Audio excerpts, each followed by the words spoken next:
tell you what, on race day, you better get it right. You want a hands-on boss. Yeah, he Terry is. Labonte. Terry Labonte. Check the transmission and the drive shaft. He's involved in every detail. Right. Absolutely. Hey, if that makes me a perfectionist, 1 more pound. So what? There's a fingerprint on the windshield. Got it. Hey, I'm here to win. Blue. The nose needs to be bluer. Blue's good. Yeah, Blue's great. Very good. Just got loose coming off of 2. In fact, he radioed into his crew that everything is fine. Oh, now he's in trouble, Dave. Bill Elliott got loose under him, hit Bobby, and Bobby's in the wall. Caution's out. Where's Gordon? He got through it. Clean as a whistle. Looked like Bill just lost a little bit there. BP got a little bit sideways in 1 and 2. Bobby was in the wrong place at the wrong time. Oh, boy. 20 laps in. Labonte's got a very messed up race car. It'll take a lot of work just to get this car back on the racetrack to make laps. Bobby had picked his way back up to 6th in the championship standings. He was just 35 points from Sterling Marlin and 23 ahead of Dale Earnhardt Jr. So that's going to cost him. Let's mention that Kyle Petty has gone to the garage earlier, and let's check out what happened to Bobby. There we see the 9 car of Elliott. We see that big wiggle. He has to go up the hill to make contact. The body slam against the 18, and both cars almost like synchronized swimming. Although this is not an Olympic event here, folks. And there we see Jeff Gordon going right between the 2 cars. Oh, look at the page. Gold car. Almost looked like Bill could have saved that, but when he got into the 18, he would okay, and then contact there really broke him loose because they got up together up in the marbles there. Boy, Bobby was in the wrong spot just at that. And he took the worst of it, I believe. Although Bill's got some damage on the right rear and the right front. Boy, Bobby caught back, and then just the car whipped around and caught the right front. Yeah.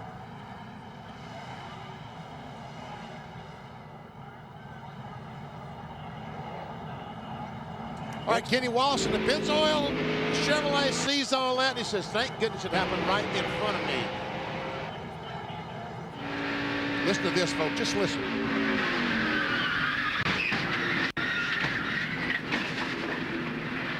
Doesn't that hurt just hearing it? Ouch. Just hearing it hurts, folks.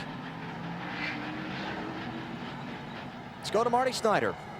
Well, Alan, there were a few pit stops, among them Johnny Benson, who had already picked up 10 spots in that short amount of time. He started 37th, was running 27th when he came down pit road, a little tight off. They took 1 pound out of both left side tires, which should loosen up just a little bit, but they made tremendous progress in that first run for Johnny Benson. Today, Burns. And Marty, this is the biggest piece of body work that came off of Bill Elliott's car. It's the rear bumper cover. They got to the good stuff, too, that needed to come away, the fenders and everything, to try to repair it for Bill. They think that the radiator's okay, which is good news, but that car is really banged up. And Dave, Kyle Petty has brought his Sprint Dodge back to the garage. Kyle, report your car leaking fluid. Is it terminal? Yeah. I hope it's terminal. If it wouldn't run any better than that, it should be terminal anyhow. But it broke. I don't know what we run, 10 laps? So that's good. We got 10 laps in today, but you know, it's pretty frustrating because you had a pretty good car that would drive good and run good. And you know, it seems like we've been hit and miss this year. We've been pretty good with the car. We've missed it with the motor, and now we were pretty good. When we've been pretty good with the engine, we've missed it with the car. So we'll get on it eventually. The last time a Dodge won here at Dover, his father, the King Richard Petty, took it to victory lane, Bill, back in 1975. Well, Matt, Dale Jarrett, see if, caution, trouble in turn 1, Jeremy Mayfield into the wall. What was that you were talking about a minute ago? He's got a right front tire. Looks to me like he has lost the right front tire. Right. Second caution, 55 laps in. You see a little fire under the car. It's knocked the exhaust system off the car. Those are the tailpipes. Hopes no one runs across those. And I hope Jeremy is okay. Hard lick. Mayfield running 9th at the time of the crash. You see the fluid running across the racetrack. Water, oil, and finally we see Jeremy starting to move inside the car. The window net has been taken down.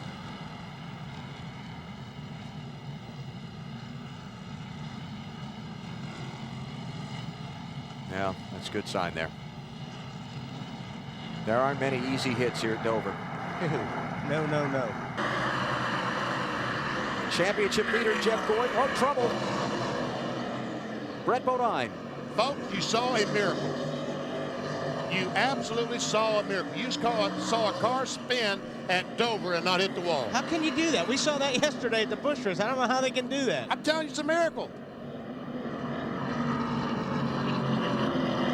Third caution of the race. And it's up at lap 70. Dale Earnhardt Jr., Ricky Rudd, Dale Jarrett, Tony Stewart, and Ricky Craven are your leaders at Dover.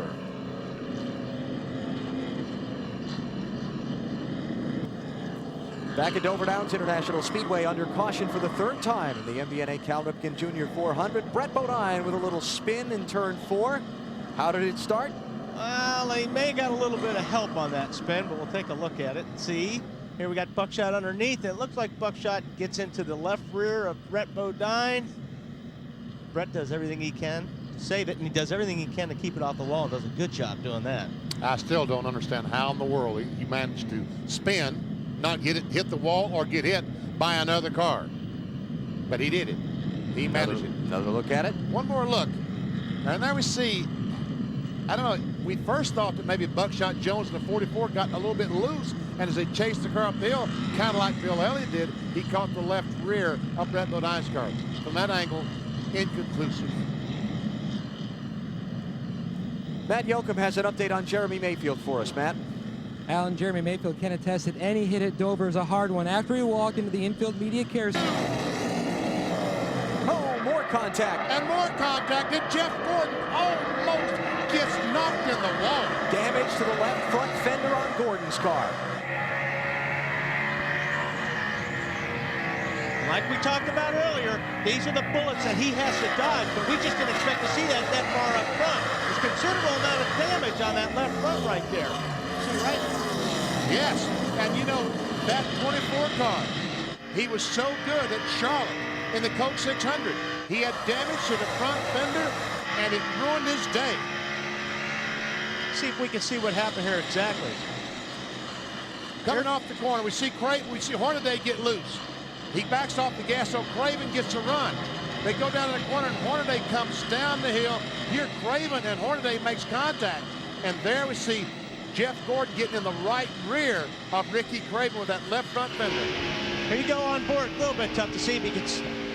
Jeff did not have a whole lot of room up there. He got really lucky, but still, I think that damage to the left front is going to affect the way that car handles a little bit. Don't want to be 3 wide at Dover. No, that wasn't going to work, and Ron backed off on that one very smartly. It looks like both of them backed off because the 7 car, oh, some contact, and Hornaday goes around. Mark Martin is crashing. Johnny Benson is crashing in the aftermath. Another couple of cars involved. Ward Burton's in it. Mark Martin's in it.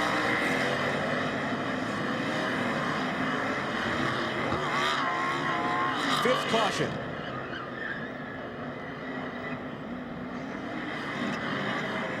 A lot of damage to Ward Burton's car. That's what I was talking about earlier. That 14 really needed, they were trying to get a finish. They had good race cars, but this is how it's wound up.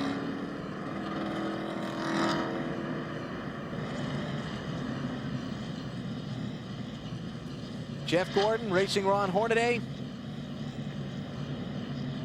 And it didn't work out.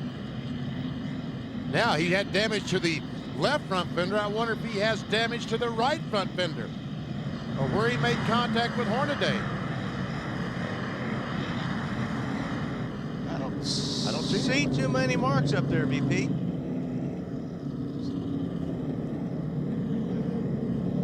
Well, don't know. He got away fortunate.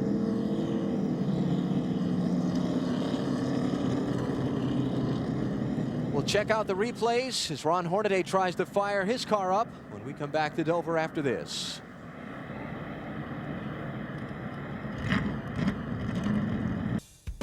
NBC's coverage of the MBNA Cal Ripken Jr. 400 is brought to you by KFC. There's fast food, then there's KFC. By Napa Auto Parts. Napa, we keep America running. And by Sears. Only Sears has the brands you want at the prices you need. Sears, where else?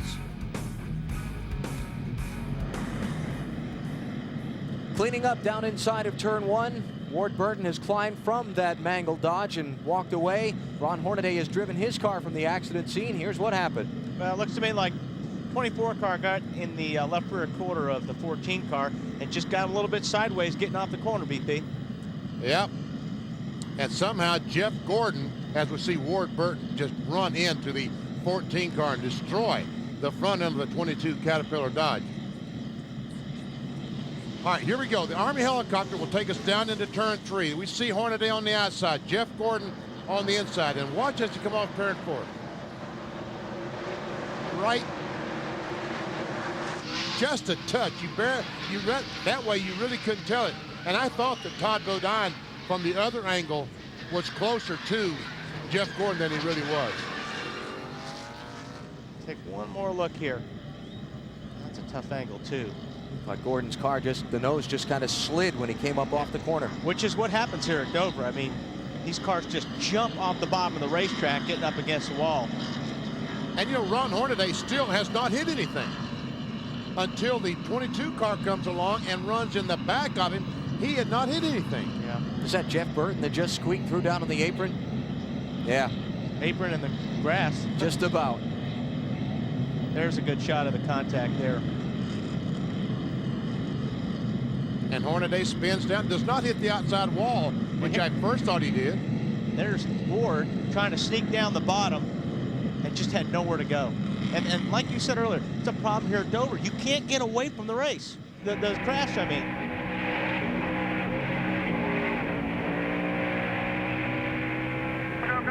Go. On board with Mark Martin. Watch him run in the back of the 10 car. Slow down. And you could see Johnny Benson was waving. He had his hand up trying to tell Mark to slow down. Just didn't get there quick enough. From Ron Hornaday's back bumper.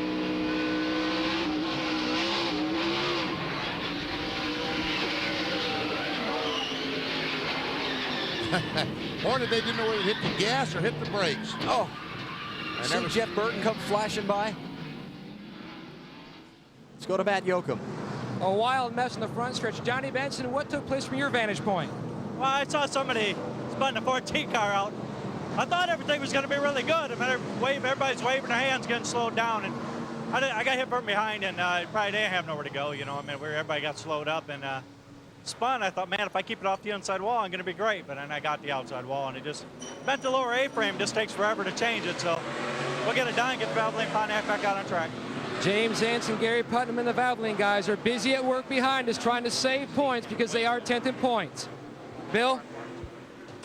Matt, Jimmy Fennig, Sean Parker, and the Viagra crew working on Mark Martin's Ford. A new radiator, new oil cooler. There's oil over the inside of the hood. He's got front nose damage to the back end of the car as well.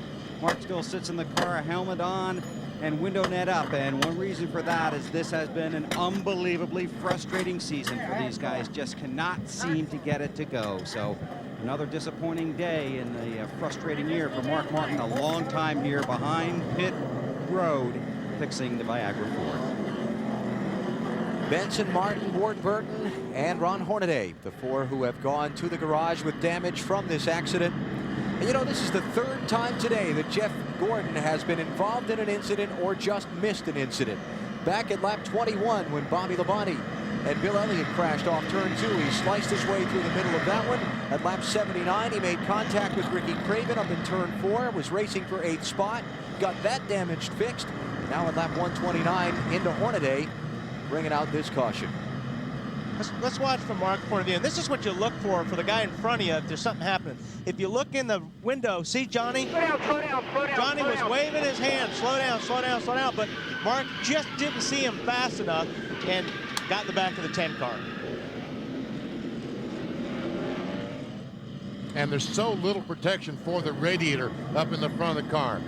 That nose is just actually a piece of plexiglass, plastic, so as you can see, it's caved in back into the radiator. Trouble, turn 2. Andy Houston has crashed. Back down into traffic. Oh, that's not a good. Look out. Put it in gear. Go.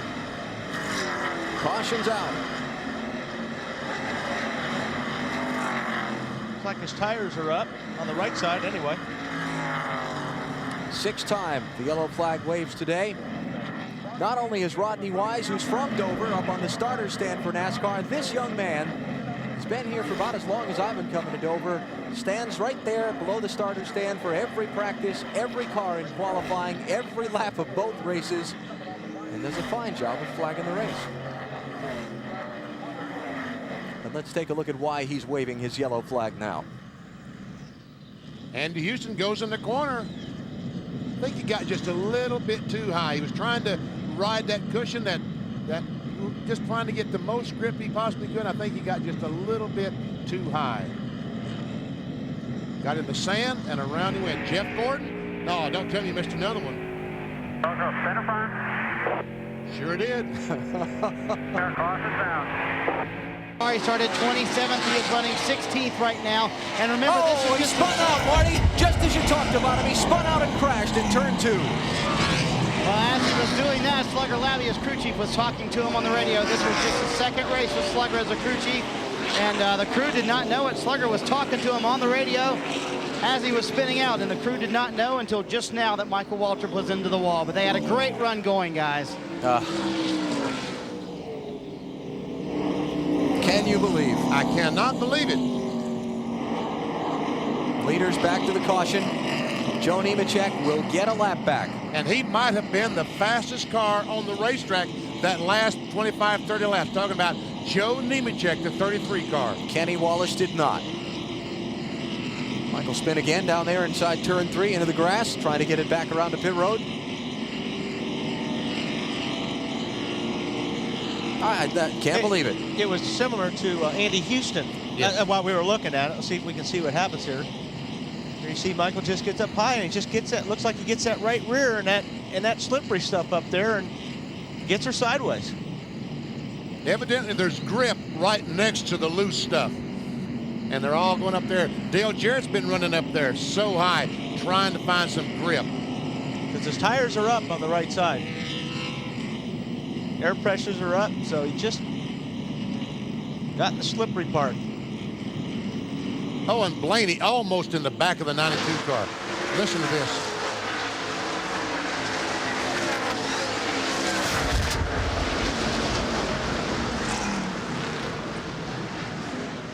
Marty? Well, please salute the car of Ken Schrader as we show it. Trouble. Robert Presley's into the wall, turn 2.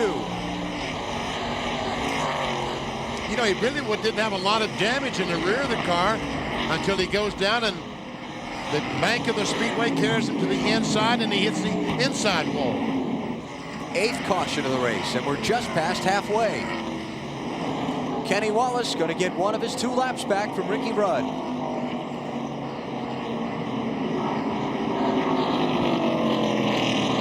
Robert Presley started 28th, had been up into the top 10 earlier. Now he's crashed in turn 2. Wally, if I'm not mistaken, this might be the same situation as the last 2. Very high on the racetrack at the edge of the debris. And it just looks like you cannot run up there. And it looks like, I'm not sure where this happened. It looks like it happens just past the middle. Well, this happens going in the corner, so. Yep, sure does. Now there were some other cars around. Could have been contact with another car as he started down the corner. File that one under inconclusive.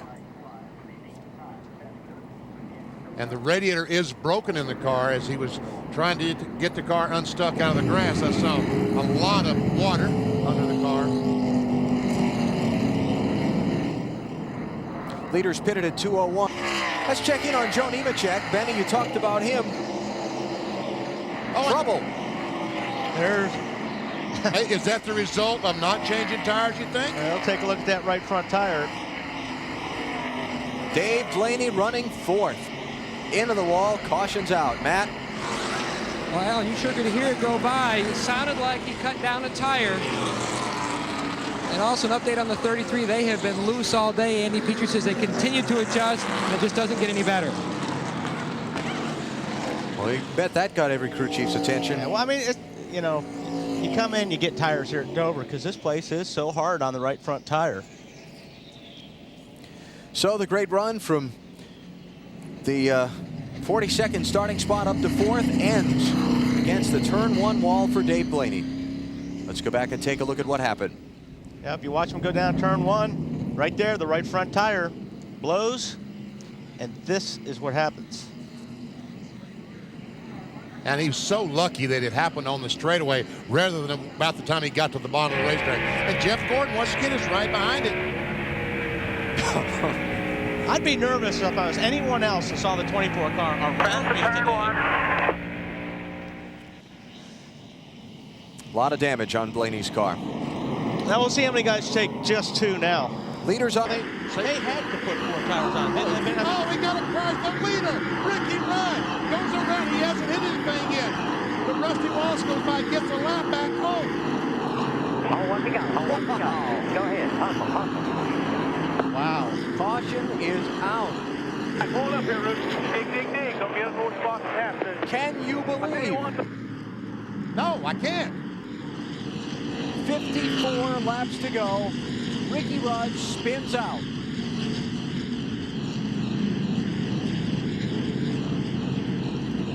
And we see all the spotters.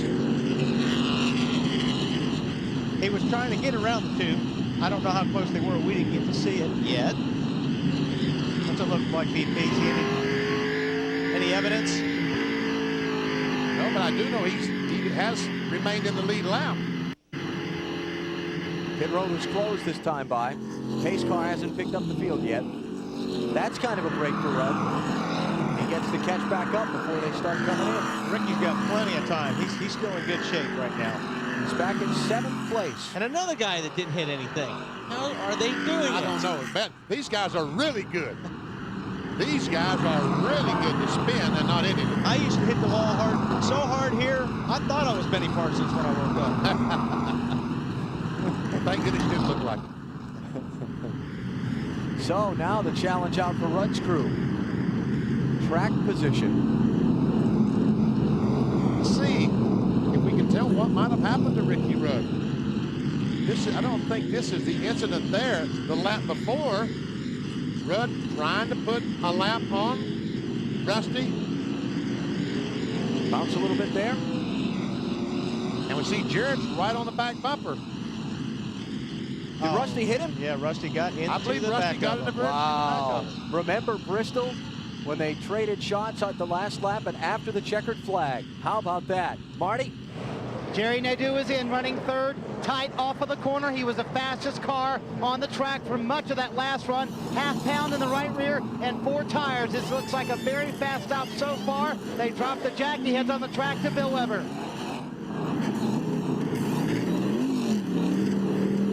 You see the left side's going on. Here comes the 25 car. He's going to beat Jeff out. Here comes the 40 car. He's going to beat Jeff out. Man. A track bar adjustment on Tony Stewart as the left side tires go on. They adjust with air pressure. He needed help in the final third of the corner. He was a little bit tight today. New leader Dale Jarrett is already gone. He beats everybody off of pit road. The only adjustment they made was to take a half pound of air out of all 4 of the tires to try to give him a little more grip. Rudd's crew gained him a couple of spots on their stop, got him out 5th. That could be big. I'll tell you what, see that smoke coming out of the windows of 28? That's coming out of Ricky Rudd's helmet. And I'll tell you what, if Rusty's anywhere near Ricky, it's going to be big.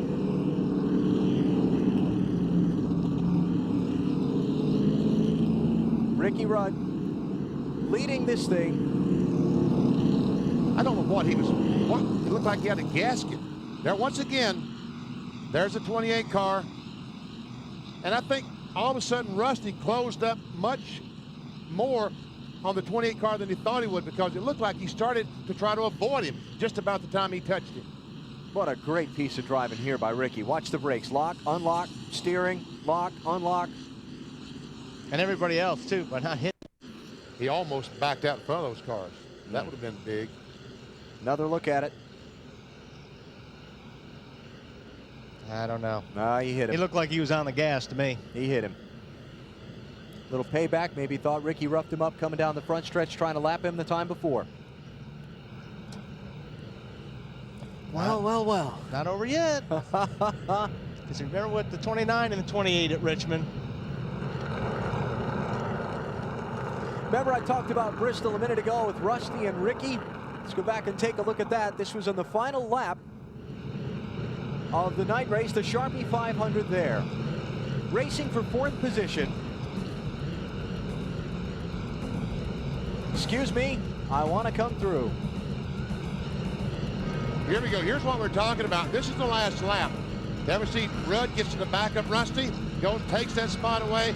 Now Rusty, the checker flag is waved. Rusty comes down and says, Ricky, why did you do that, man? But they're racing for position there. They're not putting each other a lap down. Or one guy putting another car a lap down. Dave Burns. And I'm with Micah McSwain, the crew chief now. Fatback, what did Ricky tell you on the radio? He didn't say a whole lot, kind of like Richmond deal. You know, this just riled him up a little bit. I mean, you know, that's kind of a chicken deal, the way Rusty handled that out there, you know. He had a bad day and he took it out on us. But that's racing. It ain't over yet. We're running field. So he just kind of ruffled old Rooster's feathers, did he? I guess he kind of ruffled old Rooster's feathers, huh? Oh, yeah. Swat. All right. And if that got Ricky Rudd the win at Richmond from saving it after Kevin Harvick tapped him, maybe it can do the same thing today. What did Michael say? Let's watch. He said, just watch. And that's what I'm saying right there. That man is determined. Matt?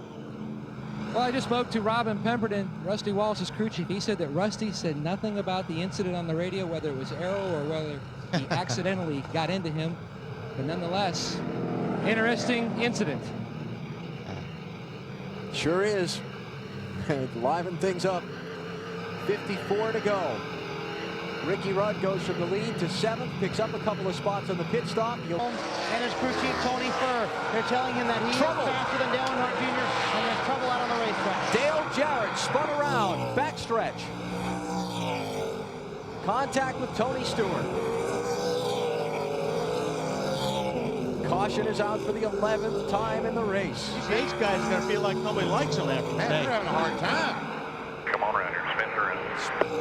Rough driving has been an issue we've talked about a lot in our NASCAR Busch Series broadcasts. Looks like we're going to have some hot tempers at the end of this one today. Marty? Well, guys, this is exactly what Jerry Nadeau needed. 2 laps before this, Tony Furr told him, if we could just catch up to Dale Earnhardt Jr., I think we can win the race because we're faster than him. This will give him that opportunity. And Dale Jarrett will stop and change 4 tires, and he will be 14th with 10 laps to go. How much distance can he pick up? See what happens here. Tony Stewart, big hole down there, and it just closed up. And actually, that's, you know, when Dale was, we were talking about the line he was running. He would drift up the racetrack. Then you remember we said he came back down to the bottom of the track, exiting the corner. Tough angle, but that's what it looked like happened. And another guy who spun at Dover and didn't hit either wall. We've seen that 3 times today. Is the 29 car picks the right way to go. As a matter of fact, every driver picked the.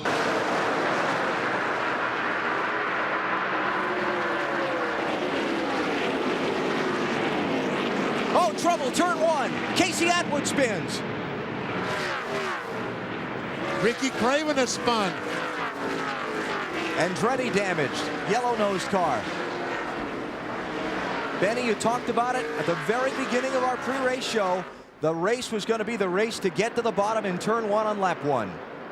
And here we've got the 5th place starter spinning at John Andretti. I know they had high hopes for that STP, the 43 car today. Oh, man. And Ricky Craven talked to Cal Wells just a few minutes ago. He said, today could be our day. Jimmy Spencer also coming down pit road. Let's take a look at what happened. Turn 1, lap 1. Something happened to the car in front of Casey Atwood. It's that Stacy Compton that was right in front of him. I wonder if Casey got in the back of Stacy Compton. And when he jumped off the gasoline because he had gotten in the back, and let's see if we can see. There we see Casey on the inside. Oh, yeah. Yep, there's definitely some contact there. He just got in the left rear quarter panel with Stacy. John had nowhere to go.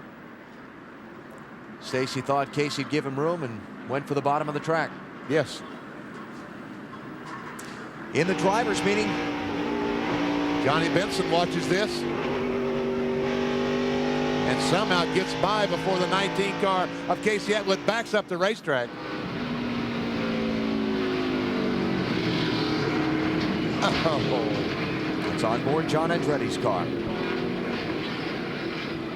In the drivers' meeting this morning, David Hoots, NASCAR's race director, said no one will win this race in the first turn of the first lap. Please remember that. Turn 1, lap 1. Got a few wrecked cars. Going to push Andretti's car behind the wall.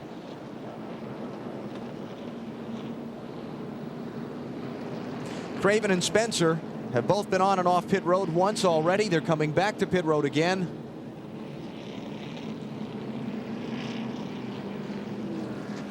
And there's a lot of damage to the 19 car when he goes up and makes contact with the wall with the right front. And so we're under caution early here at the Kansas Speedway. Jason Leffler took the early lead, but who noticed? Didn't even get a full lap in here at the Kansas Speedway before the caution flag waved for a crash in turn 1, triggered with Casey Atwood and Stacy Compton. You know, it's a couple of things on the very start of the race. Number one, the biggest story, obviously, the big crash. But look at Jeff Gordon. Here he is, starting on the outside pole. But check the gap in here between Bill Elliott and the pole sitter, Jason Leffler. When they throw the green flag, Jeff Gordon realizes this and dives to the inside and gets to the bottom as quick as he can. He sees the gap, senses the gap. The spotter tells him. We saw Kevin Harvick go back to 10th yesterday in yesterday's race, start on the outside pole. And there you see the crash started between Casey Atwood and Stacy Compton. Bobby Labonte was right up there in the middle of all this.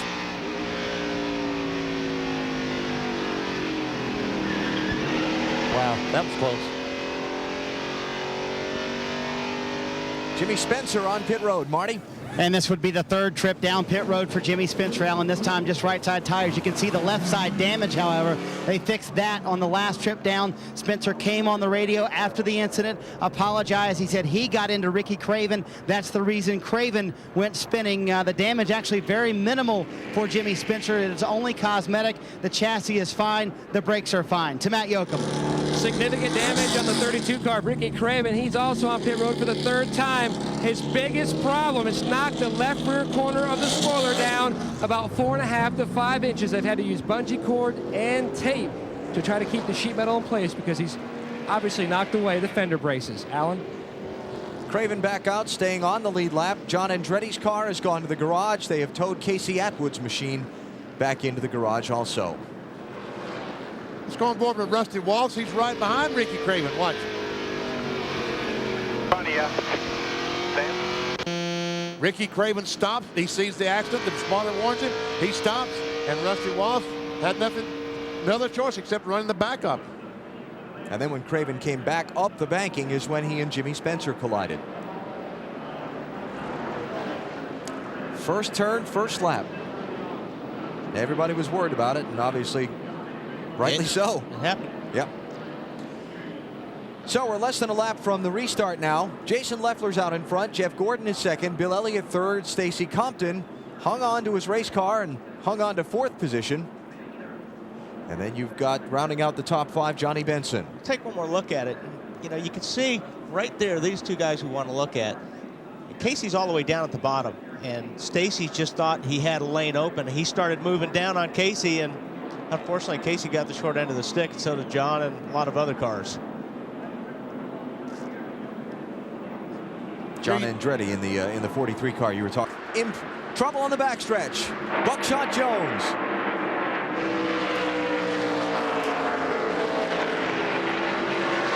Several drivers with incredible avoidance there as Buckshot came careening back across the backstretch. Second caution of the race. See some damage to the front of Buckshot's car. Certainly doesn't look as bad as John Andretti's, but he's got a flat left front tire. I don't know if that was maybe some of the problem or if he got that after he flat spotted him. And we're already under the yellow flag for the second time, and we haven't even completed 10 laps. I hope that's not a sign of things to come for the rest of the afternoon. That's a record for here. Oh, yes, Wally, it would be a record, as would everything that happens today. Brilliant observation. Thank you.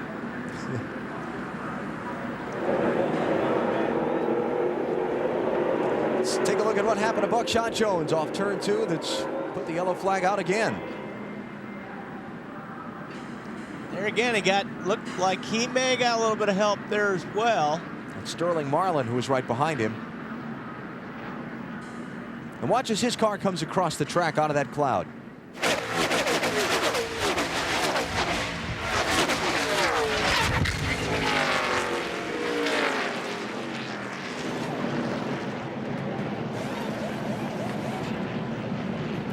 On pit road, looks like they've got a lot of work to do before they'll get Buckshot back out in this one. Dave? And Alan, the first thing they did was to check to see if they had broken the radiator and what damage there was to the left front suspension. Looks like there are no visible pools of fluid or anything underneath the 44 right now, so that's a good sign. But they're going to have to do a lot of repairs, as you mentioned, to get him race ready once again. A lot of cars on pit road as well, Alan, topping off fuel and putting on fresh tires. Let's go to Bill Weber. Well, back in the garage with John Andretti, and I know you're disappointed. What'd you see? Oh, I didn't. All I saw was the car spinning out. It's real unfortunate because it's first corner, the first race here, and we had a really good car. Churio's Sprint Dodge was really good all weekend, and I mean, it's just really, really frustrating for us and the guys. I don't have much to say. I just came out to say hi to my kids, Jared, Olivia, and Amelia, and say hi to them, tell them Dad's okay, and you know, it's been this way for a year. I told Kyle, I said, why can't anything good happen to this race team? You know, it's they work so hard, Kyle worked so hard, and we deserve better than this. And if not for me, for them. John, were guys fighting to get that inside groove too early? I think they are. I think they're fighting awful hard for something that doesn't matter for 200 and some laps. I mean, I was on the outside lane, and I didn't have a problem out there. My problem was the guy spun from the bottom up, and it's one of those things that happens, and I figured starting 12th, I mean, I should be in the safe part of the race, and starting around guys that shouldn't, you know, you think would know better, and, you know, accidents happen. I mean, that's why we're in racing. Unfortunately, we don't seem to cause them. We seem to be in a lot of them lately, and it's just real unfortunate for us. Thanks for coming out. Thanks. Alan. All right, Bill. John Andretti in the garage, Casey Atwood in the garage. Richard Petty's other car that was in this race is on pit road damaged. And his other car did not make the race. So bad weekend for Petty Enterprises. Dale Earnhardt Jr.'s run. Derek Cope has also been on pit road for an unscheduled stop. His car down a cylinder. You know, we keep, oh, and see Spencer in the wall. He just had made a pit stop and goes down the corner, and the car just would not turn. Caution, Spencer's car has dropped debris. You know, the guys talk about putting on new tires. When you put on cold tires, they just don't seem to grip too well that first couple of laps. And I think that's what happened to Spencer. He made a stop, changed tires, he got down to turn 1. They just would not grip. Third caution of the race. And we're going to see pit stops now. The question that I have, what are we going to see on this pit stop? Do you think some guys will be changing 4, some guys 2, and maybe some guys not even changing tires? 50 laps in, you need most of a tank of fuel. So you might as well change the 4 tires, wouldn't you think? I agree. If you're going to be there that time, you may as well go ahead and put rubber on. Let's take a look and see what happens. See Ricky's working on the back end. Yeah, you're right, BP. The car just quit turning. Just got down in the corner and lost grip. But see, the reason I would put 4 tires on is it may set you up. Front stretch. Kurt Busch. And a race back to the caution flag. Rudd's going to try and get Gordon for the lead. He has that position. Jeff hung on the outside the last time, and he's trying to do the same thing again. Maybe we are seeing an outside line move up. Come in, Wally. Who's it gonna be at the line? Ricky Rudd got it. him. Boy, that 24 car really hung out there pretty tough. And that was just to lead the race back to the pace car. They will allow Kurt Busch in the 97 to get back by the pace car. And let's go take a look at what happened to put us under caution. He just lost it up there. There was nobody even behind him really very close to upset his car. He just lost the back of the car. Andy Houston says, I thank goodness he did not turn right when he finally got the car straight. In fact, the car turned left and down through the grass. And look at this. Wow. That is close. 10 inches, a foot, maybe. And Alan, they're looking under the hood, which sometimes says it's a motor deal. It is not this time. Trouble in turn one. Ward Burton is in it. Todd Bodine is the other car. Yellow flag. We might have a situation where two cars were fighting for the same spot and then turn one again. Would you think that'd be possible? I believe, Benny, you hit the nail on the head. Back to the caution. Jeff Gordon is the leader. Matt Kenseth will get a lap back. And two wrecked race cars sitting in the middle of turns 1 and 2. And I kind of touched on this earlier. When you've got the groove is so narrow, when you're racing side by side, you'll run closer to the guy because there's that grip in that groove is so narrow. Yeah, he looked like. Oh, there's a third car involved there, wasn't it? Was that Nadeau got in the back of the 22 car. Oh my goodness! Look at Todd's car go up and almost over when he made contact with the wall. So, yep, Jerry Nadeau definitely got in the back of the 22. This is on board Bobby Labonte.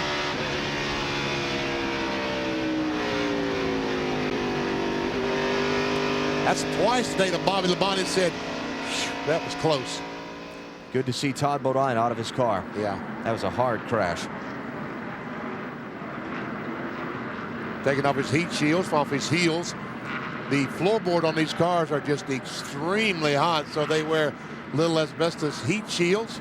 Ward Burton's out of his car. And he's a little angry.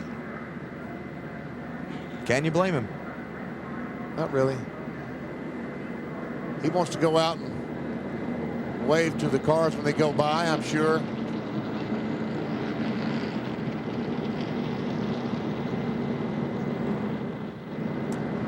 And so the cleanup continues here at the Kansas Speedway. Already the 5th caution.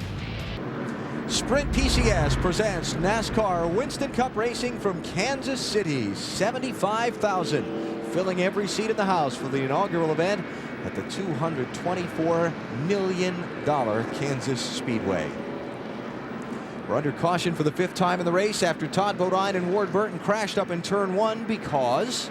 As you see the 25 car, Jerry Nadeau just drives way down into turn 1, gets in the back of Ward Burton, turns him sideways. There's Todd Bodine, has nowhere to go, and got some tore up race cars. And you know, Todd Bodine, the 66 car, and Ward Burton, he's a little angry. The guy's trying to restrain him. Let go of me, man. Look, I got to go over and talk to my man and say, why did you do that? But you know what? The fact that the 66 car was there saved him a lot harder impact because it really cushioned the blow for the 22 car. I'm sure that'll make Todd Bodine feel a lot better. Under caution, they're going to take and clean the whole track up with some of the big jet blowers. So let's take a break and come back before the restart. Back at the Kansas Speedway, we're under yet another caution for contact on this very narrow, very tight speedway with typically only one groove so far. And Todd, I'll talk to the guys who were having the groove trouble. You just kind of got caught up in this, didn't you? Yeah, we our Kmart Blue Light Special is a little too tight to start the race, and we'd freed it up there, but I'd pushed up. Ward got under me, and when you get side by side here right now, the way the racetrack is, you just have to slow down a little bit. And Ward slowed up, and I slowed up, and whoever was behind Ward decided he wasn't going to slow up and kind of run through Ward and spun him up in front of me. It's a shame. We had a really good car in happy hour yesterday. We thought we had a shot that went run up front. You know, we were adjusting the car, was getting better, and we would have been around at the end in the front, but we can't now. But it was our best race car, and we're going to have to throw it away. But I want to say hi to my little pumpkin, Ashlyn. Hi, baby. I bet she's at home enjoying a sucker right now on behalf of Dad. By the way, Jerry Nadeau did apologize on the radio, and his team passed along. I don't know if Todd got it or not, but they will be passing along that Jerry didn't mean to do it, and he did pass that along on the radio. Alan? All right, Dave. Todd started 27th. He was up to 13th at the time of the accident. And it has put him behind the wall in the garage, along with Ward Burton, Hutch Strickland, John Andretti, and Casey Atwood. And let's go back to Dave Burns. And we'll just sneak in here and talk to Ward real quick. Ward, Jerry's apologized on the radio for getting into you. You obviously had nowhere to go or nothing to do, did you? No, and I know Jerry didn't do it, mean to do it. He's a nice guy. I probably lost my temper there for a minute. Just frustrating. You know, the Caterpillar team works really hard to give me good cars. Came from 36th running 14th and was just biding my time, waiting for it to open up. The guys in front of me were bottlenecking, and we just had to slow down going in the corner. Jerry didn't, but that's the 11th time this year I've gotten the hell knocked out of me. It just gets frustrating after a while. And even that can hard. And the fact that he won at Darlington, guys, that's hard to balance off those 11 times that he's been wrecked that he just talked about. So Ward Burton's day most likely done with a very badly damaged race car. Meantime, Jerry Nadeau is in 12th position. Let's check our NASCAR Busch Series update. Kevin Harvick 6th, trouble in turn 2. Stacy Compton.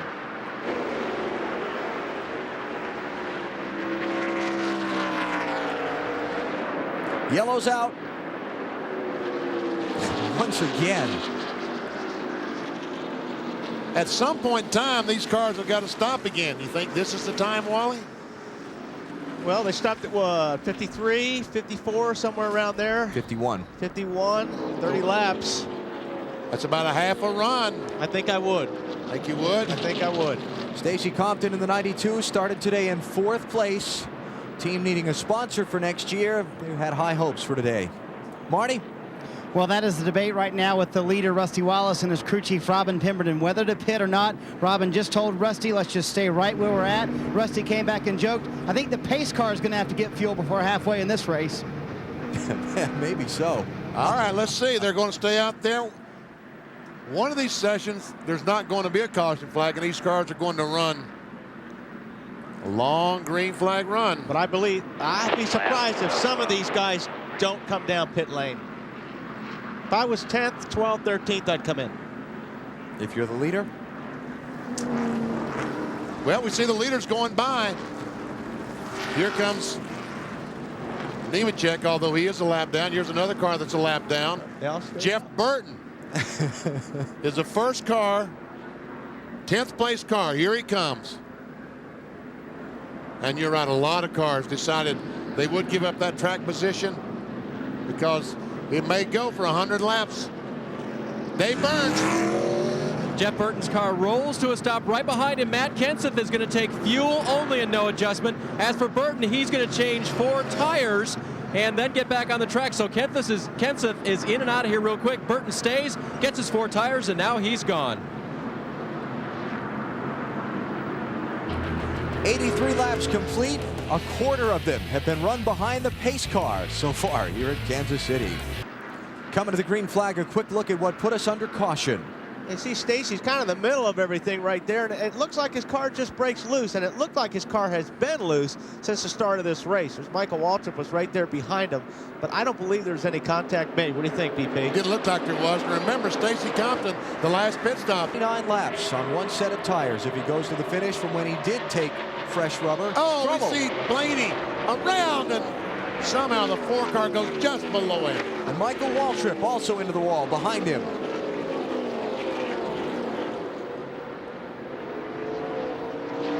Some heavy damage to Michael's left side. 9th caution. Sorry, Benny. That went from bad to worse in a hurry for Mikey. Here the cars come back, racing for the line.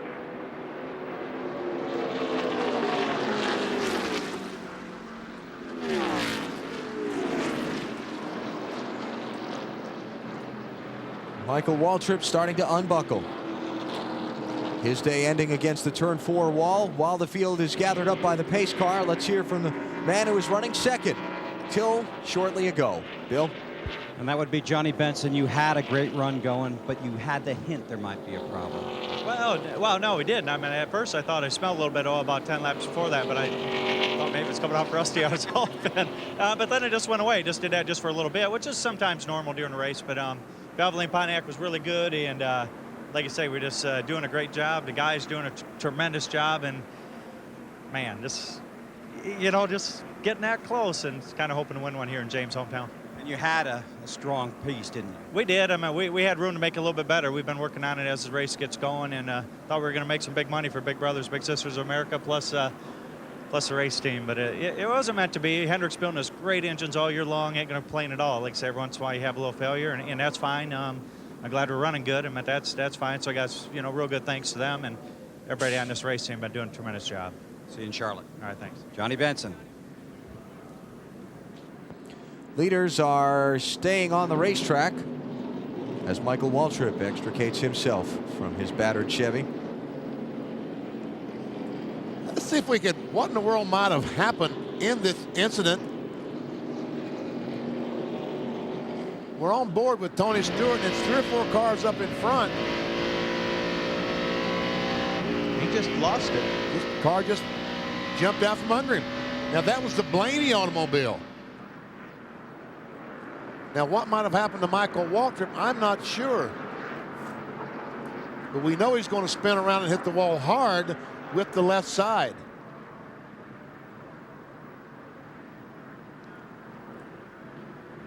Might have seen the first spin and got off the gas and got run into from behind.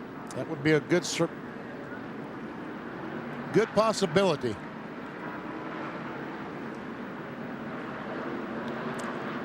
And so they hook up the remains of Michael's car. Blaney fired his car up, drove it around, and even stayed on the lead lap here in Kansas City.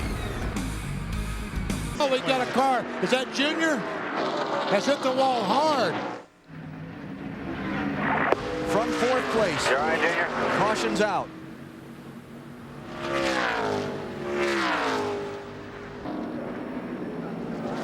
Talking to him. He's taking the steering wheel off. That's a good sign. He's throwing it off. That's even a better sign, really. Well, now it's a big question on. I would think most of the guys would just go fuel only. Fuel only. 38 laps to go. Yep. Rusty Wallace will probably have a chassis adjustment to his car, but they can do that and put fuel in at the same time. Here come the leaders on the pit road. Don't see anybody on the lead lap that'll stay out. Let's cover the stops. First, Dave Burns.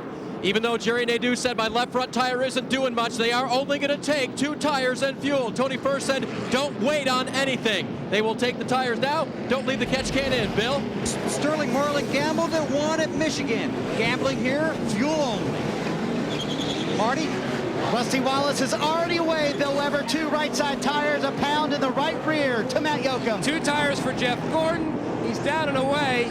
His car was a little bit tight. They were going to gamble, Dave. They were not going to take any tires, but they changed their mind at the last minute. And Matt, the last thing that Tony Furr told his crew is make sure you pull that catch can out. Jerry started to leave his pit with the catch can in the car. He stopped alertly when Tony yelled on the radio to do so, but he lost valuable time as they pulled the catch can out. We're continuing around the Dale Earnhardt Jr. car. Marty? And guys, here's the tearaway from Rusty Wallace's car. He said, I don't care if you get the whole thing, just get the part that I messed up out on the racetrack. This was very bent. They pulled it away. He got away very quickly. A great stop for these guys, 7.3 seconds. All right, who won the battle off pit road? Was it Rusty Wallace or was it Ricky Rudd? It was very, very close. But watch Rusty pass, pick it up just a little after he passed Mark Martin. Watch him pass Ricky Rudd. But there's the line. Ricky Rudd is clearly to the line first, according to that shot. Now, if we can go back and watch that at full speed, it will illustrate how much Rusty was speeding on pit road, for which he's being penalized. Really? That was my point. Oh. You watch him when Mark Martin comes out of his stall, Rusty goes out onto the grass to pass him. Then when he sees Ricky Rudd nosing out, he steps on the gas and zooms to try and beat Rudd to that line. And he got tagged for speeding by NASCAR. Penalty for that, the end of the longest line on the restart. Goodbye chance to win.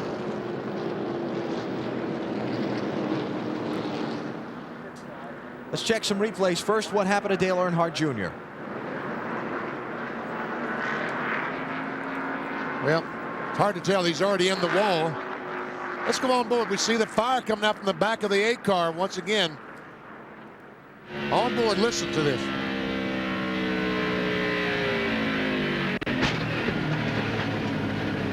I didn't hear a tire go down, but it sure looked like a tire. Turn 1, guys. 10-4. You all right, Junior? That thing just quit turning. I don't know, because I did not hear the tire go down. Normally you hear the tire explode when it's low or has run over something. It looks like they're all up unless the right front is down, which we didn't get a very good look at it. Crushed in now too. Yeah. So Dale Jr. has gone for the mandatory ride to the infield care center, and we'll follow up with him. But out of the race from 4th position after that so far unexplained crash in turn 1.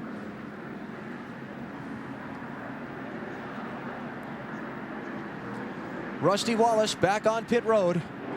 We have an explanation what happens there. It's the fuel pump that sits over next to the frame wheel. Let's go inside as we peel back the body on our car. Up.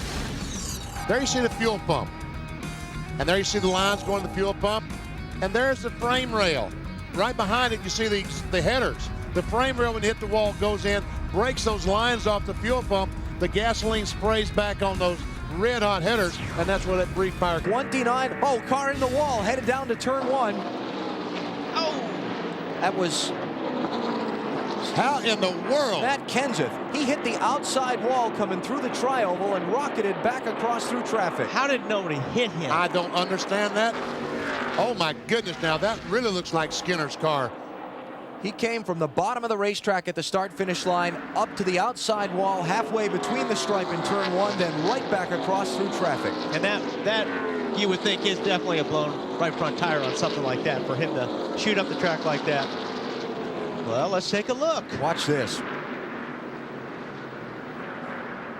Yep, blown right front tire. There we see the tire come apart. Now this is the amazing thing. Watch as he goes back across the racetrack. He has no steering, and these cars are going in the corner at 200 miles per hour, and somehow they miss him. How did they do that? On board, Tony Stewart.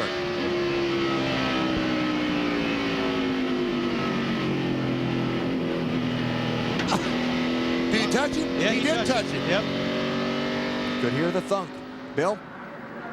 Yeah, he just radioed in what you've already pointed out and what we just saw, that the right front went down. Just he's very lucky, and give some credit not only to the drivers on that, but spotters that jumped on the radio in a hurry to help out their guys. Sure did. So we're under caution again here at Kansas. It has been a rough day. This is the 11th yellow of this 400-mile inaugural. Let's take a look at what has been so far a very wild Protection 1 400 at the Kansas Speedway. Our Pepsi race recap, 75,000 in on a beautiful day for this track's inaugural Winston Cup event. It got ugly, turn 1, lap 1. Casey Atwood and Stacy Compton got together, took John Andretti out of the race. Buckshot Jones tapped from behind into the outside wall.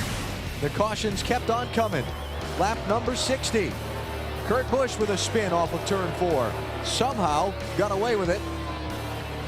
Didn't hit anything. Lap 68. Into turn 1, Jerry Nadeau runs over the back of Ward Burton. Todd Bodine collected. Hard crash for those two. Both done for the day, but okay. Though Mr. Burton a little less than pleased with the guy who had been behind him on the track. Compton's loose race car finally got away from him in turn number 2. Into the outside wall. He's back in the race after a trip to the garage for repairs. Bill Elliott, one of the dominant drivers, led a good bit of this race. Out, though, with an engine failure. His chance to win. Done. We move ahead, lap 184, just ahead of Dale Earnhardt Jr. Johnny Benson loses an engine, running in the top 5. His first Winston Cup win. No more. Dave Blaney and Michael Waltrip involved in a crash off of turn 4. Blaney continued. In fact, he's up in the top 10. Waltrip done for the day with damage. Then this from Dale Earnhardt Jr. Ouch. Right front down on his car into the outside wall. And now this is moments ago. Rusty Wallace through the accident. Nice move. Good thing he had new tires on that thing. Old tires would not have reacted that quickly. They were not worried about Ricky Martin. There's caution on the racetrack. Car in the wall. Dale, is that Dale Jarrett? Yes, Dale it is. Jarrett. Into the outside wall. Caution's out, 12th time. And there's another car involved. Here comes Terry Labonte trying to get a lap back. His teammate will let him. It was Bobby Labonte. Bobby Labonte was involved with that.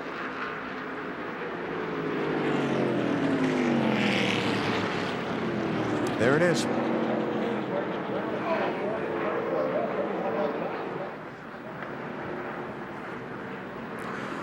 While they get the safety vehicles out onto the track, let's hear from the man involved in the last caution. He's with Dave. And it seemed like Junior's tire was a bit of a surprise, but Matt, you had a little bit of an indicator you might have had a problem? Yeah, I mean, everything was fine before we pitted, but after we pitted, something just didn't feel right in the car. I don't think we were low on air or anything, but had just a teeny vibration to it, so I'm not really sure what happened, but the tire let go, and I'm thankful it let go going into the end of the tri-oval there instead of going into one, but we've just had a horrendously bad year. Everything's gone wrong. Even when we get the cars to run halfway decent, which isn't very often, we have something bad happen. So I was looking forward to finishing at least in the top 10 and maybe in the top 5 today, but just wasn't to be. And you're okay? Yeah, I'm good to go. All right, he is physically okay. He has had a bad run since that 4th place finish at Michigan, Alan. Hard crash for Dale Jarrett. Bobby Labonte also involved. Let's take a look. It's like they're 3 wide. That doesn't work.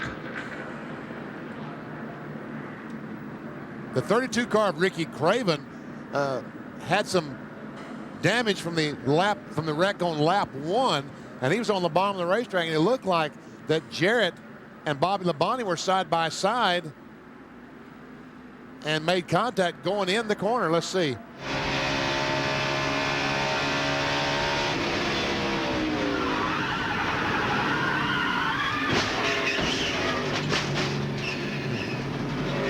You saw the contact in the left rear of Dale Jarrett's car. Listen to this, folks. Oh. We missed a hard crash. Attention centered on the Dale Jarrett car now. We'll hope he's okay. We'll get an update as soon as possible.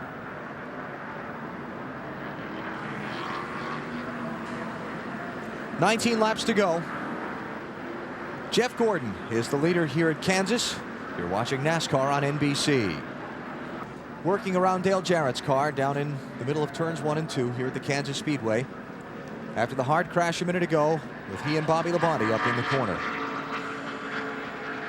Kind of watch here again that Bobby Labonte and Jarrett were just about side by side going down the straightaway, and they came up on the 32 car.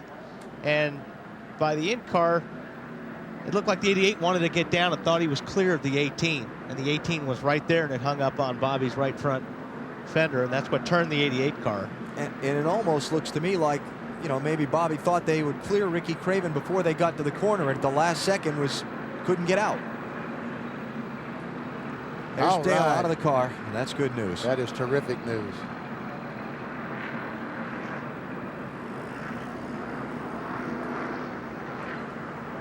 That is good news. Very hard crash on the driver's side door. And he ran the 600 miles at Charlotte with some broken ribs in May. Remember, he crashed in qualifying down there and hit the wall about like that and broke some ribs. And I don't imagine he'll be feeling too good next week for the 500-mile race in Charlotte. An update on Dale Jarrett's condition, obviously, after he gets to the infield medical center and the doctors have a look at him. But once again, good news to see him walk to that ambulance and climb in. Let's take another look at it. This one, the onboard view from Bobby Labonte. Here's Bobby, and there's the 32 car. He runs up on 32, goes high, then all of a sudden you'll see the 88 come over to the right side because he had such a run because the 18 had to check up a little bit for 32. They all just get to the same real estate. I guess DJ thought that he could run Bobby in the back of the 32 and use him as a pick and force him to get out of the throttle and let him take that spot away.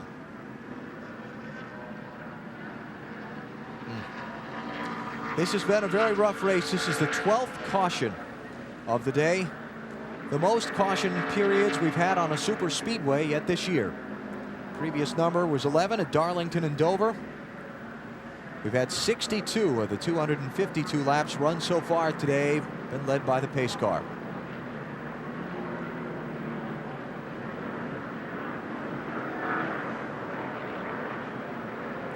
While the cleanup continues, why don't we take a break here, come back and get set up for the finish. There'll be 15 laps to go here at Kansas City.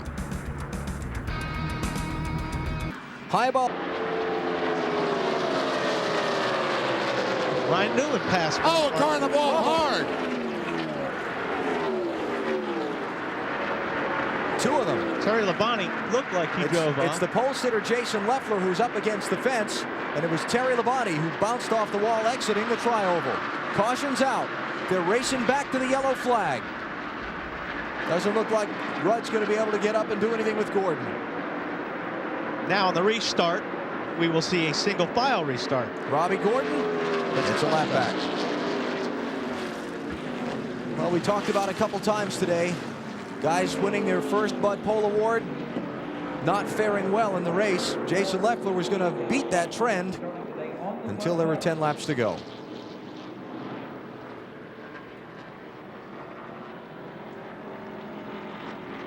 Check it out. Leffler was on the lead lap.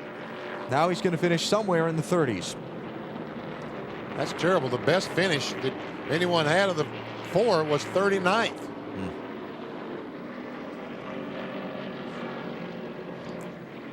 With just 10 laps to go, the field is slowing to a stop on the back straightaway. NASCAR is going to display the red flag to try and clean this track up and get the thing finished under green. The field stops.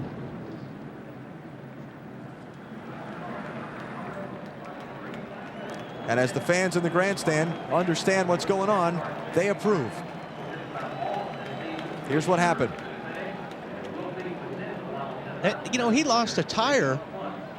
Yeah, but if you keep, I believe he had a tire problem on that deal. I believe it was Terry's tire that came out. See, and Leffler ran over it. Okay. Oh, no, you're right, Walt. He veered down into Terry. Yeah, yeah. Kenny Schrader run over the tire. Yep. He veered down into him. Yeah. And I was looking at that after the wreck. I said, that's an interest, you know, to see a tire laying down there like that. And there's Jason Leffler walking away. What's going on with right front tires? That's the 4th or 5th one. That is Dale Jarrett being transported to the local hospital. I don't know what's happened all of a sudden. We didn't have a problem. And then all of a sudden, boom, boom, boom. 3 cars in the last 20 or 30 laps. I don't know. Dale Earnhardt Jr., Matt Kenseth. Now this one for Leffler. Well, but both Jr. and Kenseth. And we see that the right front is flat on the 5 car. That might have happened when he hit the wall. But Jr. and Kenseth both told us that they knew something was wrong. And they were going to pit in a lap or so. Something going on there. And do we know that it was it the right front? Was it the left front on the 0-1 car? Which maybe we can. Yeah. Get another look at it. Here's the right front right there, so it's not the right front. I think it was a rear. He hung an awful hard left there. It was almost like a left rear. My guess it would be the left rear. I've had that happen to me, and trust me when I tell you, they just fly around. Let's take another look at it, see if we can figure it out. Watch Leffler's car just snap to the left. And he comes down, gets in the right rear of Labonte, and there is the cap rolling down the apron of the racetrack.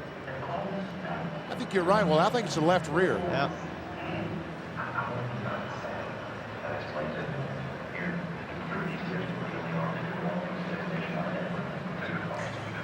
Well, let's take a break. They're under the red flag with 10 laps to go here at Kansas City, what has turned out to be somewhat of a demolition derby here in the late going. Back at the Kansas Speedway, NASCAR on NBC. Sprint PCS presenting NASCAR Winston Cup Racing under the red flag with 10 laps to go after the 12th caution flag of this one has waved. What a brutal day it's been so far. He'll probably turn about 9,000 RPM. Oh, Elliott Sadler's crashing.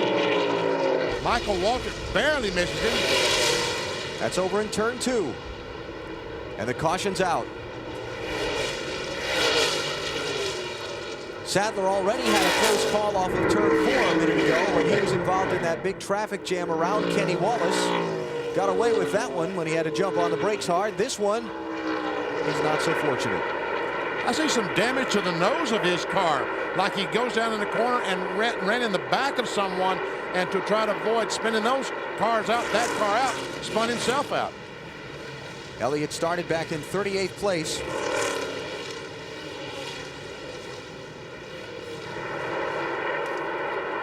And it's going to be a long day for him.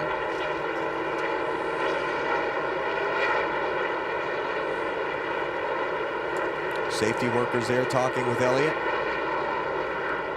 Looked like he started to drive it back to the pits and it just wouldn't go. What happened? He's underneath somebody. It looks like the car just got loose underneath the 14 car of Ron Hornaday, which you'll see a lot of that here. If the cars get really, really close to each other going through the corner, the guy on the bottom is going to get loose because there's not enough air on the spoiler of that car. And that's what it looked like. We kind of caught it late there. What do you think, BP? Yeah, but let's see on board. Yeah, you're exactly right. I saw the damage on the nose of his car and thought maybe he had run in the corner behind someone and slammed on the brakes to avoid hitting them and spun himself out, but that was not the case. Just you think that could have happened earlier in that deal over in turn 3 when they got in that traffic jam? Because he did get in the back of somebody over there. We're talking about that. Under caution for the second time in the UAW GM Quality 500. Stuart Kirby, Ricky Craven, and Jason Leffler are the 3 drivers involved. And it wasn't his fault, folks. I know you're jumping on this 20-year-old kid, Stuart Kirby. He was just a victim of circumstances. None of the leaders have come to pit road. Let's go show you what happened to bring out the yellow. Looks like Jason Leffler in the 01 car. If you look on the right of the screen, he just gets into the left rear quarter panel, Dave Blaney, that 93 car, and actually tried to turn it off Blaney. He didn't want to keep going and spin out Blaney, so he kind of turned the car down. Unfortunately, the car 32 and Stuart Kirby got involved in it. So Brett Bodine on the apron of the racetrack. Watch Bill Elliott in the 9 car. How does he get through this? The red car, top of the screen. I'm not sure. I guess he slammed on the brakes. Brakes, left. Wow, that was close. The 4 car did a good job. Bobby Hamilton Jr. just squeezed by as well. And I'm surprised the 77 car missed a wreck. Usually if a wreck's in front of him, somehow, some way, the car finds the wreck. See right here, the 01 car just gets into 93. Dave does a good job. The 01, Jason just turned that thing down. Unfortunately, like I said, Stuart Kirby and Ricky Craven had nowhere to go. Well, this will be a fun ride. Let's go on board with Bill Elliott through this. All right, here we go, in the corner. Uh-oh, I see his trouble. Brakes.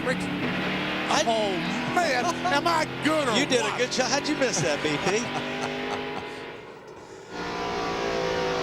Ron Hornaday is right behind the crash. Good job. Hey, that wasn't no good. If you want to see a good job, watch Elliott. And not only did he hit the front, we see the right side tires. Stuart Kirby bounced off the wall just before he got to the crash. Oh, what a tough break for these guys. And what a big moment that is in the championship for Jeff Gordon and Ricky Rudd. What's Blaney doing? He's trying to get the car to move. I don't think he can get out that way. I was going to say he's spinning it off the wall so he can get out. That's a good idea. Saw the window net go down, so in a moment we're going to see Blaney, but that's some heavy damage to that left side. Looks about like Dale Jarrett's car from last week in Kansas. Jeff Gordon is trapped a lap down. And I don't think Sterling Marlin is going to let him have his lap back like we've seen some other cars. Let other drivers have the lap back, slow down and let them pass them. I don't think Jeff Gordon's the guy you want to have to let him have a lap back. See all the fluid coming out of the car. That's from a broken radiator. A lot of guys just had a very bad break there, not just Gordon. Ken Schrader had moved up into the top 15. He made a pit stop just before Gordon did. Jerry Nadeau, Jimmy Johnson, Kevin Harvick, John Andretti, Matt Kenseth, Brett Bodine, and Ron Hornaday all had been on pit road under the green, and then the caution came out. Marty? And Alan, it could be a bad break for Sterling Marlin, the leader. He thinks he is out of fuel or very close to it. The car sputtered one time. They told him to go down on the flat, move the car around if you need to, but keep the car as flat as possible to make sure the fuel is all being picked up. Got to get down there one more lane there, Sterling. And he can't pass the pace car to get to pit road. He has to follow the pace car. There is a speed limit on pit road. 4,000 second gear, 4,000. He's going to be okay. Coast from there. Matt Yoakum. The speed limit today, Benny, is 45 miles per hour as DJ brings the UPS 88 car to a stop. Mike Trower going to work on the right front. Darren Jolly, the UPS truck driver, hands in the tire. A four-tire stop. His car is a tick tight. They adjust with left side tires. Dave. Tony Stewart is loose from the center up. 2 rounds down on the track bar, a pound out of each tire to help him get more overall grip. He gives up second place to come on to pit road. Bill Weber. Mark Martin's crew fired up. It's a chassis adjustment just a tick. Marty? Sterling Marlin is here. He made it all the way to pit road. They made one wedge adjustment. The car very good for Sterling Marlin, and a quick 4-tire stop for the Coors Light guys. And Sterling wins the race off pit road just barely. And Mark Martin's crew, great stuff. They get him off, it looks like, in third spot of the cars that made their pit stops. Excellent work by Dale Jarrett's team. Going to get him out fourth. Oh, this is going to be interesting when we throw the green flag, because those cars that just pitted, Jimmy Johnson, Jeff Gordon, they're all going to be in front of the leaders, trying to stay on the lead lap. That's right, they'll be on. 5 cars sitting, see it right in the middle of the track, just past the starter stand. Oh. What that could be. There it is. It's like the exhaust system. Looks like the insulation. The insulation for the exhaust system. Yep. Yeah. Oh, it's hot. I know that. Yep. Oh, look at that. Oh, he's hit the wall. Yeah. That's why the insulation's out of it. That pipe is loose. See him up there high. Looks like up there in turn 4. Yowza. Got just a little bit loose, and when he corrected it, had to move up the racetrack. And unfortunately, he was way too close to that wall to move up the racetrack. They'll probably have to come in and fix that. That tailpipe hanging like that won't last long. Probably have to check the front and rear end alignment, too. He rearranged it a little bit there. Yes. Big break for Jeff Gordon, Jerry Nadeau. Let's see, who else was in that group? The 43 car, the 29 car, Kevin Harvick. And Ken Schrader. Remember, he fought so hard to stay in front of Marlin. He was in front of Tony Stewart when the caution came out. Guys, if you look at Jeff Burton's car, Carl Long is in trouble off turn 4. Nice job by Stacy Compton to avoid. Yellow flag is out. As I was saying, a lot of these guys have big holes cut in that headrest, so you can see, so you have some peripheral vision. Let's see if Matt Kenseth can catch Sterling Marlin to get his lap back. Doesn't look like Sterling's going to let him.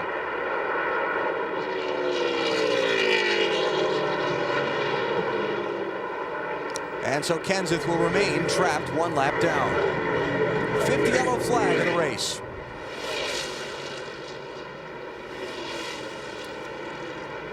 Just past 200 miles now.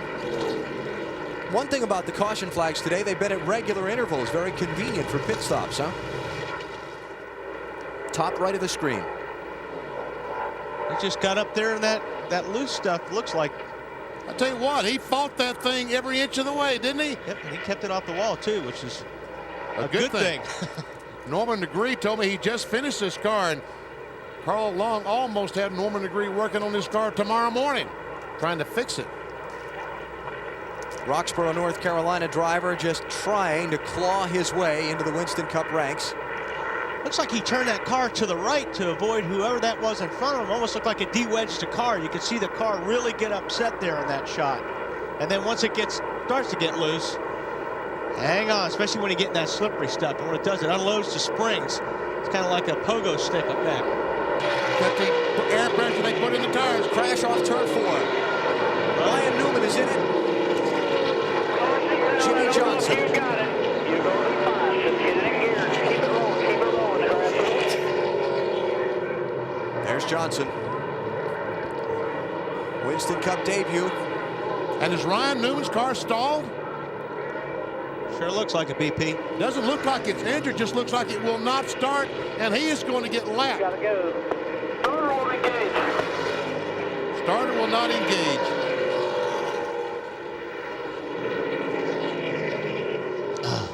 And Rusty. When you're hitting the start button. Oh, there he goes. Rusty Wallace gets a lap back. There you go, nice and easy. Matt You're just going Kenseth down here. You'll be all right. gets a lap back. Watch. There you go. Did Kenseth get a lap back? Kenseth and Rusty. All right, what happened?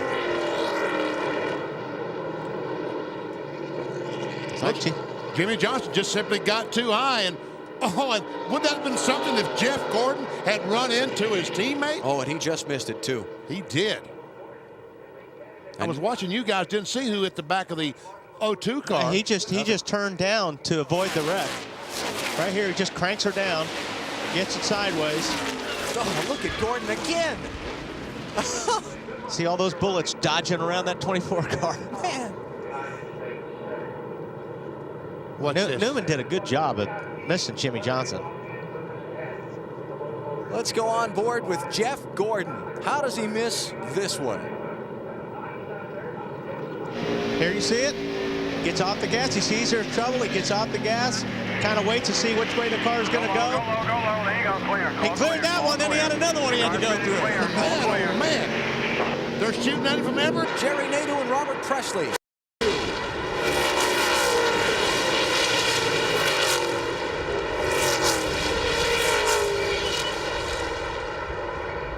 I didn't see exactly what happened there, BP, but boy, that 77 has been loose today. Nadeau was running in 13th place on the lead lap at the time.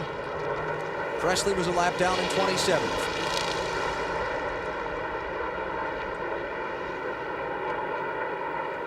A lot of damage to the left rear. Well, maybe we'll find out, Wally, what happened down in turn 1. Yeah, it looks like Jerry Nadeau got loose on the inside of the 77. Yep.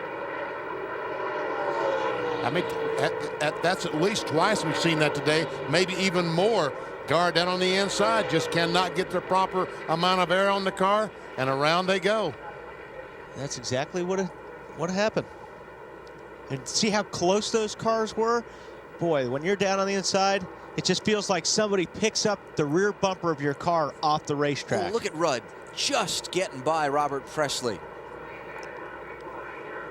Then a little bit ago, watch the 24 and the 97 coming off of turn 4 here. Rusty Wallace taking a look on the inside. And I just don't think that, yeah, Jeff knew he was there. What's that all about? Yeah. Very, very close. Leaders on. Back at Talladega, the EA Sports 500 presented by Dodge. Dodge is the first one to hit pit road on this round of pit stops. It is Jason Leffler. They will make a 4-tire change and send Jason on his way. Fuel mileage for the Dodges has got one on the wall on the backstretch. Todd Bodine has hit the wall hard on the backstretch. Elliott Sadler and Casey Atwood are in it. Caution's out. A hard crash for Todd Bodine.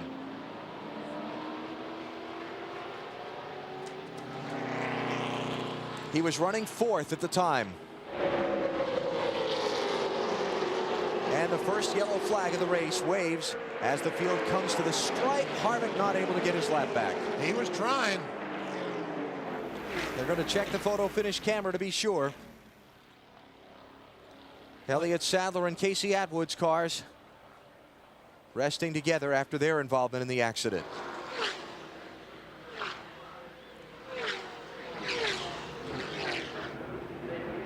Well, BP, no caution-free race. Boy, that's good to see. Look at the front-end damage to that car. Glad to see Todd Bodine out. See his Hans device there hooked up to the back of his helmet. That was hard contact with the front, with the wall in front of the car. He's pretty spry walking across that racetrack. You talked about it earlier, BP. Seem to have a lot of accidents on the straightaways here. You know, that's when they really start jockeying. Let's see if we can find out what might have happened. Bodine is top car on the left.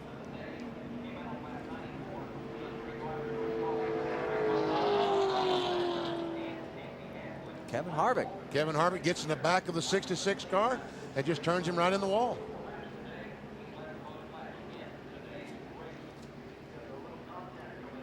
And there we see the 19. I think the 19 and 21 had probably made contact back on the straightaway trying to slow down. Yeah, I'm sure there's one guy was waving and one guy didn't get on the brakes quick enough, and they probably got in the back of each other. Let's see if we can see it.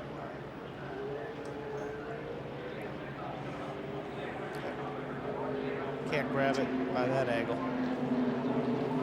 All right, all the cars are on pit road. Let's go to the pits.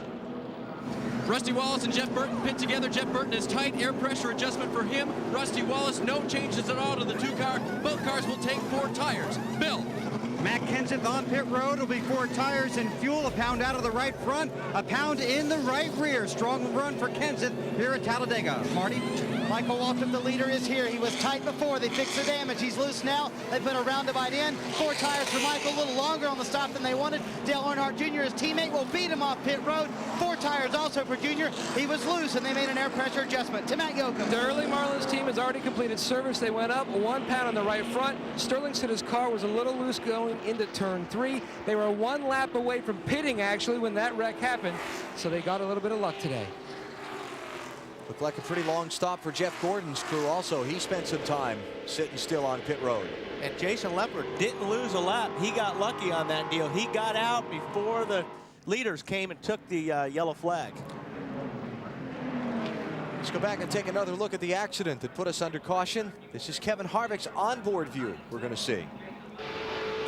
Here they are coming off of turn 2.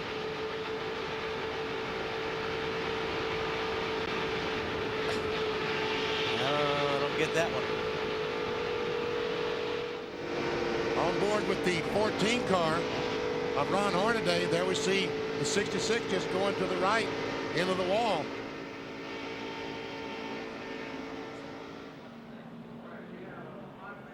And there you see the contact from our Budweiser blimp.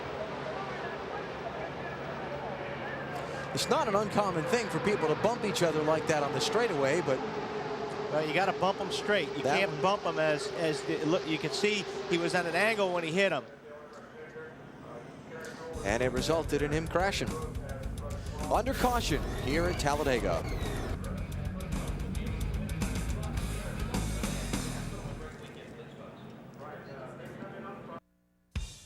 NBC's coverage of the NASCAR EA Sports 500, presented by Dodge, is brought to you by Casey Atwood and the Dew Crew, fueled by Mountain Dew. By Sprint PCS, the clear alternative to cellular. By Pep Boys, all you need to know is where to go. Pep Boys. And by Dodge. You can take life as it comes, or you can grab life by the horns. Dodge.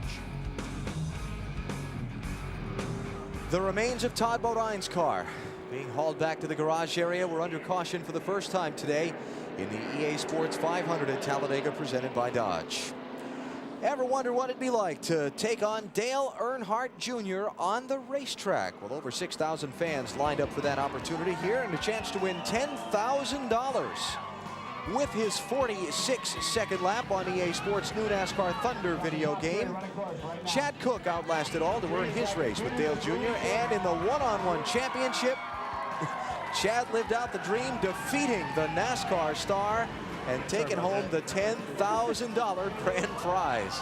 That kid's a little rough on Dale. Attaboy, Chad. $10,000 right here.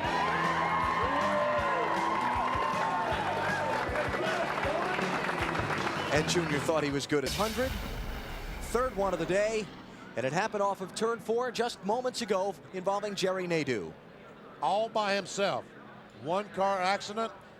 He was back. He was 4 laps down. There you see him start. The car all by himself, just around it goes. He spins down to the bottom of the racetrack, and we did hear radio communication between himself and Tony Furr, and he said something broke. Yeah, when a car turned like that here at Talladega, it's very unusual unless something breaks. Or watch up there on the right-hand side. That car just turned sideways. Whoa. Yikes. Ron Hornaday, close call there. Now, Nadeau's car, he tried to drive it back in. It's come to rest in the center of pit road, so the pit lane is closed. We'll take a break while they clear that car away and come back for the pit stops after this.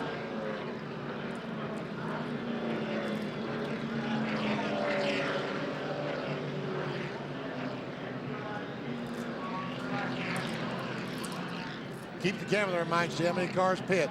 Pit road's closed. I understand. There'll be a couple of them coming. And Tony Stewart gone with Junior. Coming with you. 20's with you. Labonte blocks Bobby Hamilton. Cannot believe that Toyota. Oh, contact. Bobby Labonte's over. It's the big wreck on the final lap. They're racing back for the win. Dale Earnhardt Jr. and Tony Stewart are side by side. This is for the victory as Jeff Burton gets in the middle of it. At least 10 cars involved in the wreck on the backstretch.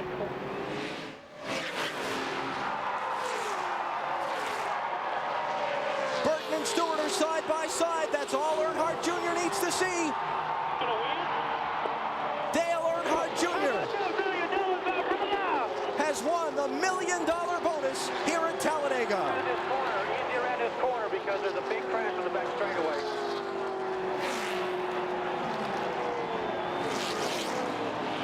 The big crash happened on the final lap. Racing for the win. Bobby Labonte's car upside down. Ricky Craven just climbed from his car. Terry Labonte driving back around.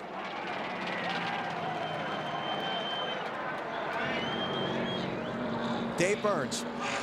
Alan, the 18 crew heard a radio transmission from Bobby Labonte that he was okay. We understand now he is out of his car, so they're going to pick up here. They know Bobby's okay. Yeah, we are looking at him now, Dave. He has climbed from the car. Good news. And one of those wheels are still spinning. And Ricky Craven climbed from his car and just sat down.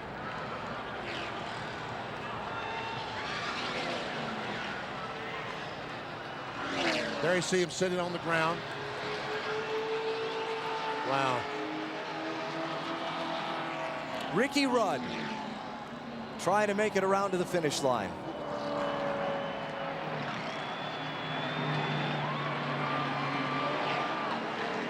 Dale Jarrett hasn't come around. Robert Presley, Ward Burton, Buckshot Jones, Johnny Benson. And Ricky the other Rudd cars did involved. not make it. Not gonna make it. Sterling Marlin was involved. That's his car all torn up, going backwards up the pit lane.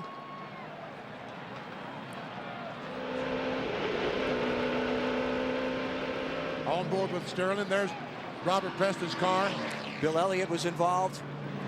He's coming backwards up the pit lane. There's Dale Jarrett's car. Never made it to the checkered flag. Ward Burton trying to get to the checkers.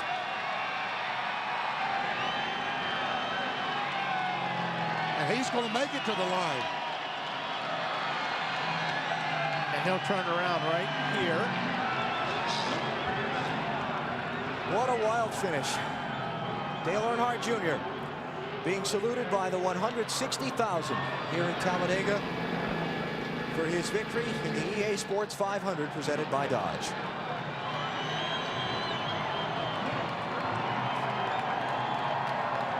Let's mention that Jeff Gordon, the championship leader, did get through the wreck. He came to the checkered flag in 7th.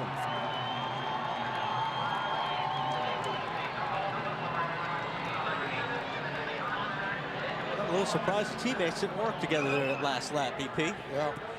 Let's go back and take a look at it. White flag was up. We were on the final lap of the race. You see Bobby Hamilton, the 55 car, trying to get on the outside of Bobby Labonte. Labonte comes back down the hill, and now all of a sudden they're 4 wide. And Hamilton gets in the left rear of Bobby Labonte's car, and we see the car start tumbling down the backstretch. And there's not a whole lot you can do. When you're behind that, all you see is smoke and cars go sideways. You just try to hold the steering wheel straight and get through it somehow. Rode the roof the whole way, never flipped over. Just on the roof, and that's how it rode the whole way down the backstretch. Hard crash for Benson there. Mike Wallace.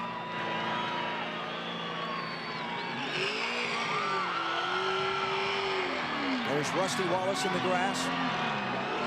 Ricky Craven. Yeah. Is that Bobby Hamilton Jr. there in the 4 car? Yeah. One more shot. Once again, Hamilton tries to go on the outside. Bobby Labonte, the 18, goes up to block him. They make a little contact, but everything's okay. Then Hamilton drives to the inside, and here they're going to get 4 wide. There just isn't room coming off that corner for 4 wide. And how Jeff Gordon got through that is amazing. The car behind him, Mike Wallace, crashed.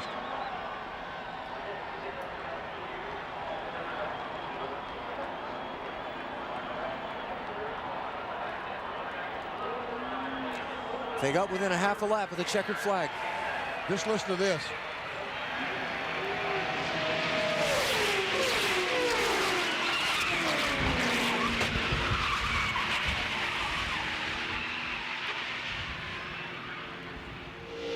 Sterling Marlin's view.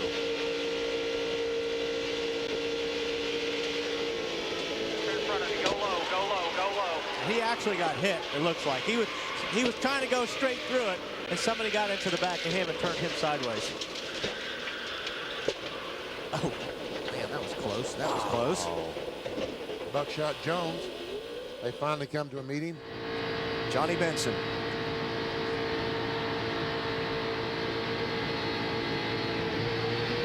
Oh.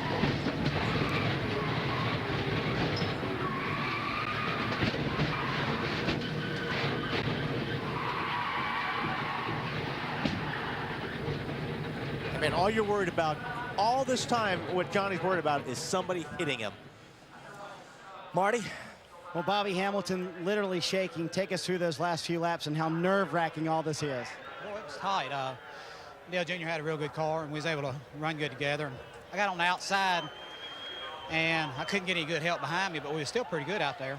So went in that last corner, and I had a real good run on him to go 3 deep. And when I did, the 18 went to block me, which he should, and I turned up under him, and he turned down to block me, and he didn't know I was there, and it turned him and scared me. I come back around, took the checker, went back over to the crash site and stopped and checked on him, make sure he was all right. It was a pretty bad crash, but hope everybody's all right in that deal, and just come down the last lap, and everybody's rooting and gouging. But real happy the guys on the Square D Chevrolet. You know, we won here in the spring, had a top 5, and had a good car.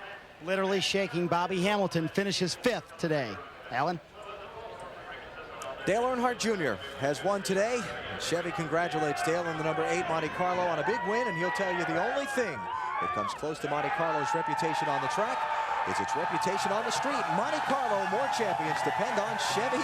We'll be there. Bill Weber. A small celebration here in Victory Lane at Talladega Superspeedway in Talladega, Alabama.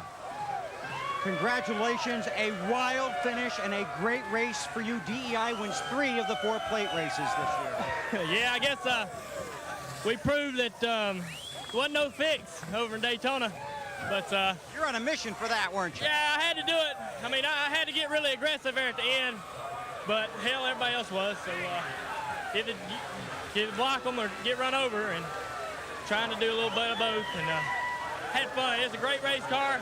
Congratulations to Budweiser, Remington, all our sponsors. It's a great day. $1 million for fans, so can't be any happier. You pitted late, had to come through the field, similar to your finish at Daytona, only here you had a little more time to do it, and you had to come from deeper in the pack. Yeah, it's a little bit harder to do that here. I don't know why, but there's almost 2 different racetracks. But I'm almost out of breath, man. It's a little bit sick this morning when I got up. And didn't know if I was going to feel good or not, but this makes it all better. Obviously, you know your dad had tremendous success here at Talladega. Now another Earnhardt comes to Victory Lane here. Yeah, I'm really excited about that. I mean, he won this same race last year under the same circumstances.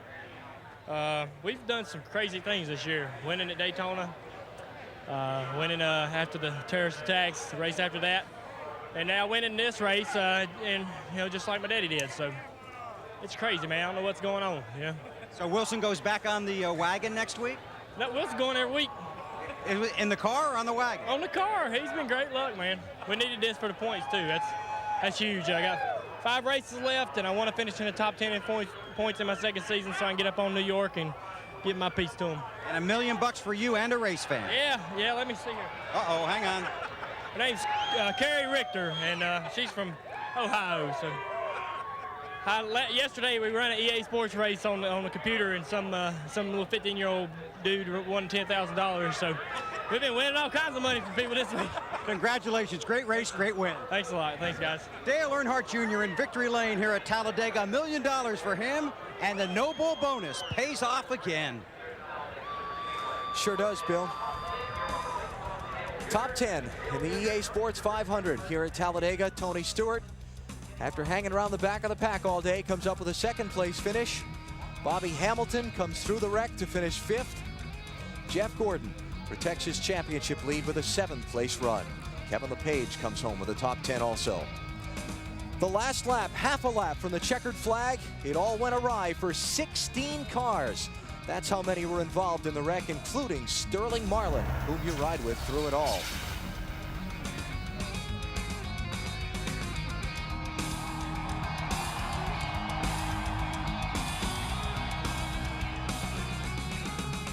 As the left tires are on for Stewart, he's down and away to Bill.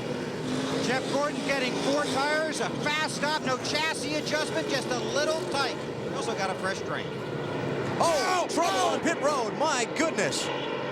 Ward Burton has gone through Ricky Rudd's pit crew after contact leaving his stall. Oh my gosh. Goodness gracious. I think Ward made contact with another car on pit road.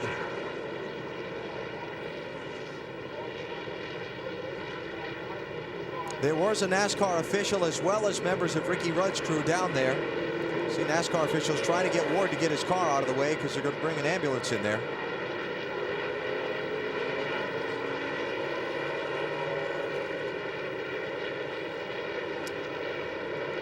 So many pit stops and so little trouble that you get immune to it, but it is dangerous being out there working on those race cars. They're coming by at 45 miles an hour at the pit road speed limit. It's actually the reason why Cal Wells has his guys that go over the wall wear helmets. Just for that reason right there.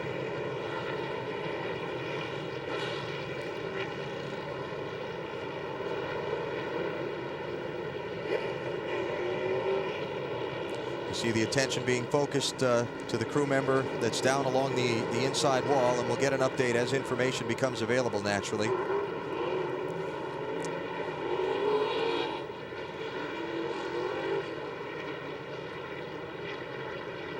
You can see Ward Burton came into contact with somebody on his right front. He's got damage on the left front and the right front. That turned him back into Ricky Rudd's car with the left front.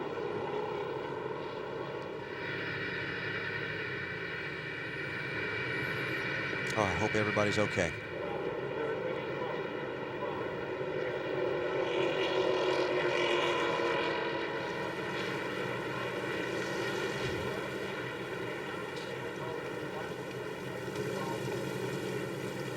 While we continue to monitor the situation down at the end of pit road, we will tell you that Mark Martin came off the pit lane first.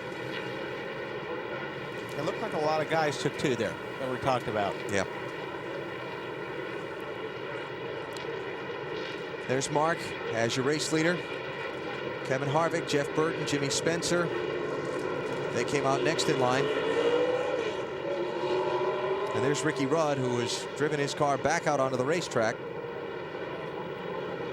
And all of a sudden, championships and all that other stuff doesn't mean so much until they find out the condition of his crewman.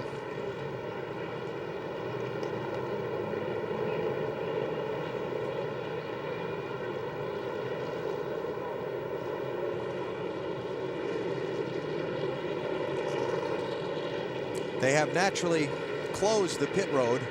Don't want any race cars coming on and off of there while the safety workers do their thing. And we will stay under the caution flag.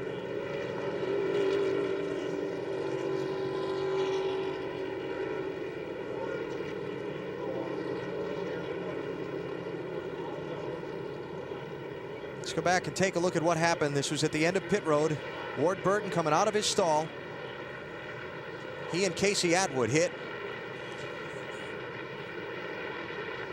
And he got about 3 guys, it looks like, maybe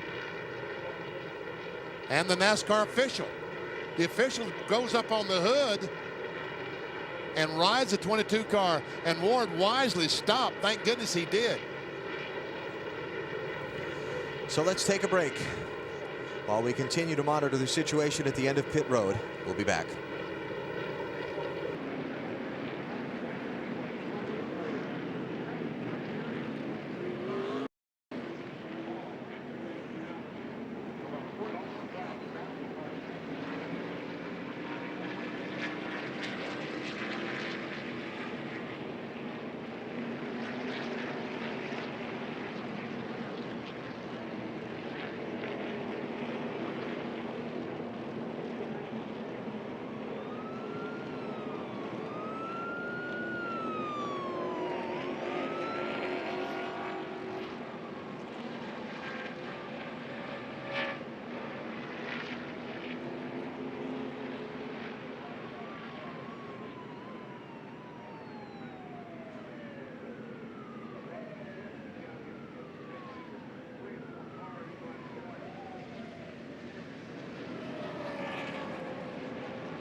Back at the Homestead Miami Speedway, all attention still focused on the end of pit road after the accident at the end of the pit stops involving Ward Burton and members of Ricky Rudd's crew.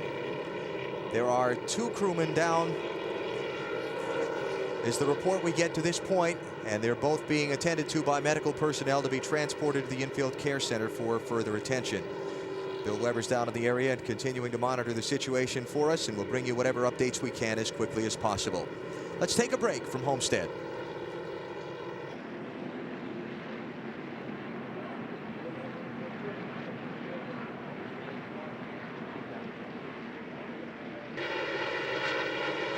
Trouble. Stacy Compton has hit the wall. Turn 1. Caution flag is out. Leader has taken the caution. Jeff Gordon has been trapped back in 31st place. A lap down. The leader's already gotten the caution. Well, it'll all take 4 now, I guess, or most of them. Caution came out as Tony Stewart was coming off turn 4.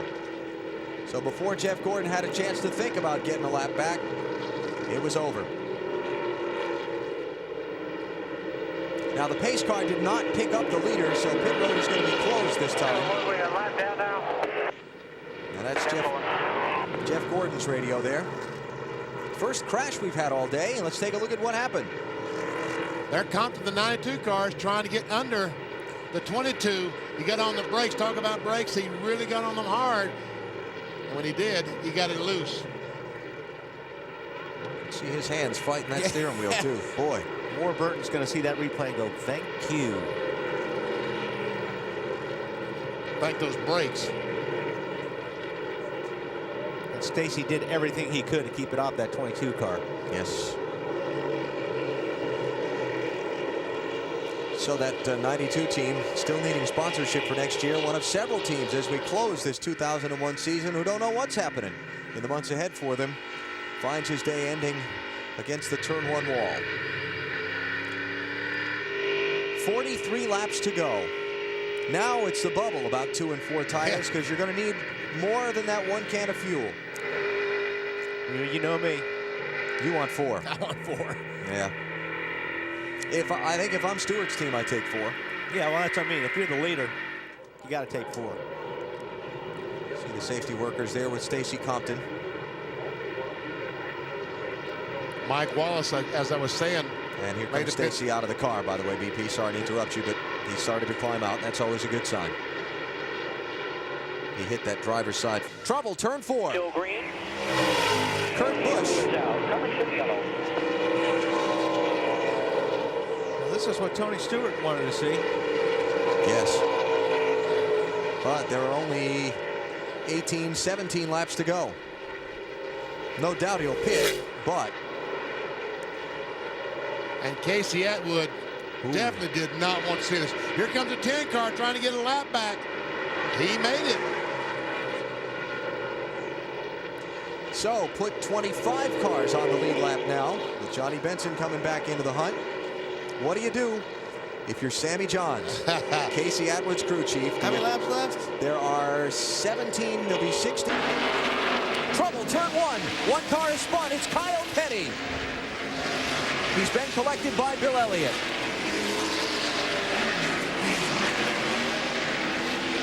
I don't think that's the magic he was looking for. He turned him around. The 8 car just drove it in there and turned him around. Well, there's the spotter's idea of what happened. And Kyle's view as he tries to get it fired. Listen to him trying to start it. Oh, he just got lapped. How frustrating is that? Oh, Kyle, I feel for you, buddy. I really feel for you. And Bill Elliott, the other one involved, some pretty significant damage as well. He did stay on the lead lap.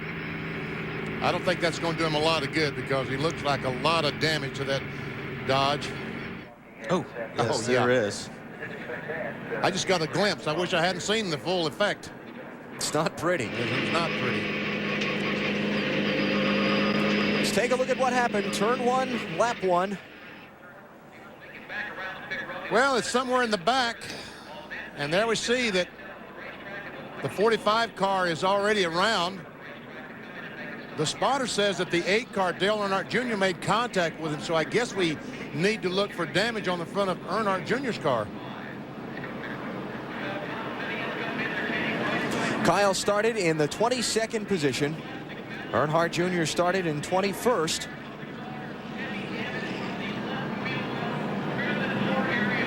All these guys on the apron of the racetrack, the spotters have warned them that where the trouble is. Unfortunately, they really weren't up to speed, or it would have probably collected a lot more cars. So if Kyle started outside of Dale Jr. in the same row, maybe Kyle thought he was clear of Dale Jr. and oh, this would be a good look. It's a good shot of Elliott. Yep. Earnhardt Jr. got in the left rear quarter panel of Kyle. Turned him around.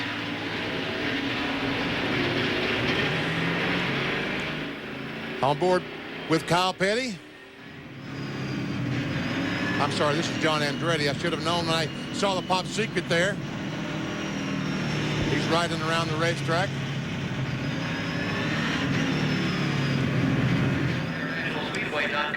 Oops. Dale Jr., how about his car, Dave? Well, he just radioed in, Alan, and said, I didn't think he was coming down, but I guess I thought wrong. He asked his spotter up above the Speedway to tell him if there was any damage on the front. That's how the driver figures these things out. And he told him there was just a little bit of damage behind the front right headlight and that there was nothing else wrong with the car. Bill? Well, Dave, Kyle Petty's situation is just unbelievable. The Sprint Dodge is battered. They brought it in once already as he comes down pit road for the second time. They pulled the sheet metal away, put on 4 new tires, and what they're going to try and do is beat some of the sheet metal away from those tires again, put the sheet metal back in place around the body, and then send him back out. Kyle says so far the car feels okay as far as the handling is concerned. Obviously, he hasn't been up to speed, but it's just unbelievable. I guarantee you that car's not going to handle very well once it's up to speed. All right, let's go again and have a look at Kyle Petty's onboard view of the crash.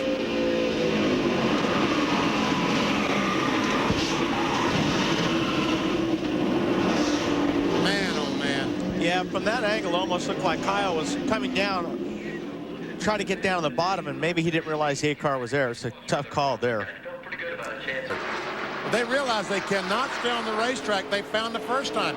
And we see Carl Long has made some contact with the wall. Is he going to bring out the caution flag? Nothing yet from the starter stand. But can he get back down to the inside? Nothing yet. Still under green. Kenny Wallace is in, making his pit stop. I don't think Carl's going to be able to get down. Caution. Caution's out. Matt? And Kenny Wallace is in. They will make a track bar adjustment. They do right sides, and he's gone because of the caution. Could be a tough break for Kenny Wallace. Get off that end of pit road fast because Kurt Busch, the leader, is coming to it.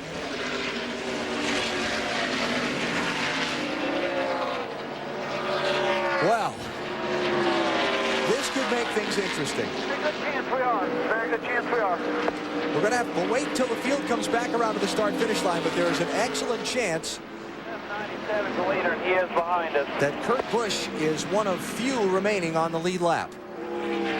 By the virtue of this caution coming out during all the green flag pit stops. Well, there again, that's exactly what happens when you pit too early and the caution flag comes out. But it's so hard to sit out there and watch those other cars make up 2 seconds a lap on you. 5 cars on the lead lap. Kurt Busch, Joe Nemechek, Jerry Nadeau, Johnny Benson, and Kenny Wallace are going to be the only 5 left on the lead lap. Here we got Ricky Craven coming in. Just about the same time. Oh, well, he ran over the hose there. And took the whole air gun with him. Hose with him. Wow, that's an air wrench, Lynn, on the racetrack. Wow. Well, and it still didn't get him on the lead lap. He still got trapped a lap down by the pace car. And those guys, their hearts are broken now. And that end of that hose getting ripped out and flying around may have hit this crewman. Well, here comes the leader. Wow. And only 5 cars now can make a pit stop. So Kurt Busch, the only one who'd not made a pit stop yet, traps most of the field behind him. What a break that is for him.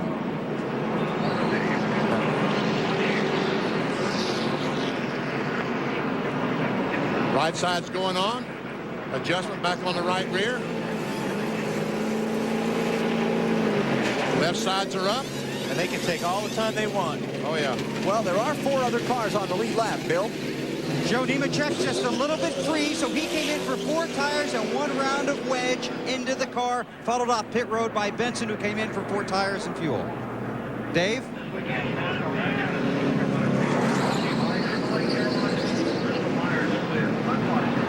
Catch back up with Dave in a minute. Jerry Nadeau heading back out onto the racetrack, as is Johnny Benson.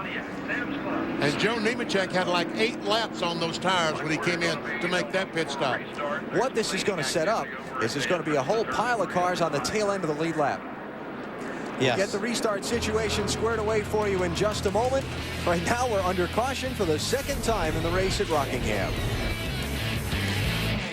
At the Rock, NASCAR Busch Series, Sam's Club 200. Restart at the white flag. Jeff Green runs out of gas. Jason Keller doesn't get going. Kenny Wallace blasts by him to score the victory. And Kevin Harvick, going by Green, locked up the Busch Series championship for 2001 in the process and ripped the tires off his car doing an extended burnout. There are the results from the GoArmy.com. Trouble off turn number 2. Got a car spun around. It's Herbie Sadler. No caution yet. And we'll stay under green as he gets it spun around, and off we go.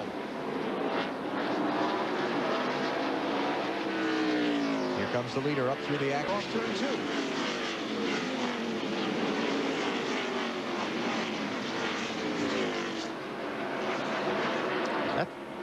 Hard to tell from that angle if he lost it or the 18 car Bobby Labonte may have got into him a little bit, but hard to tell from that shot. Either way would be spin over in turn 2. Rich Bickle. So far, no caution. Now the caution comes out. He has not been able to get it fired as the leaders come around.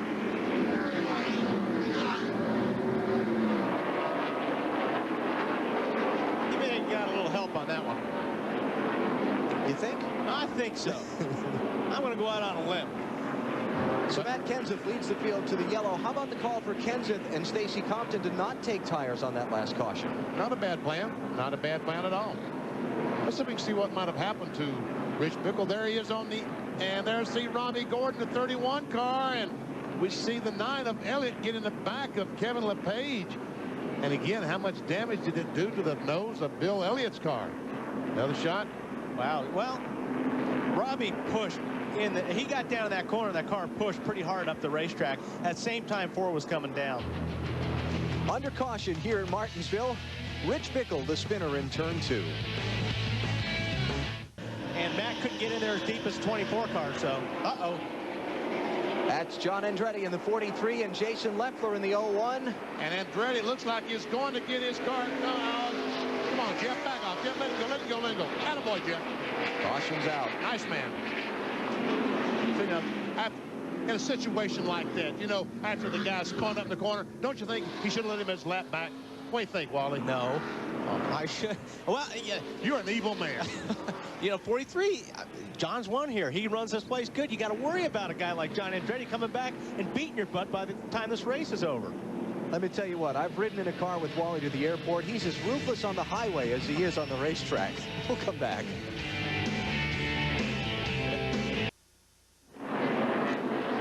Here we got a bunch of guys going down the corner here. Watch the 71 car. He gets down low and he hits that curb. When you hit the curb, it throws you back up the racetrack. And here at Martinsville, there's going to be somebody there, and that's what happened. Another angle, we see the 71 of Marcus there. He hits that left rear, and around goes the 43. The 99 Bird gets in the back of the 4 Tilton. Oh, and we go spin. There's Junior. The problems have culminated. Oh, he got it. Hud Strickland getting a lap back from leader Kurt Busch. Good man, Hud. Well, we've been kind of chronicling Dale Earnhardt Jr.'s troubles. Oh, what? Come on, there you go. Come on. They all got all kinds of problems over there now.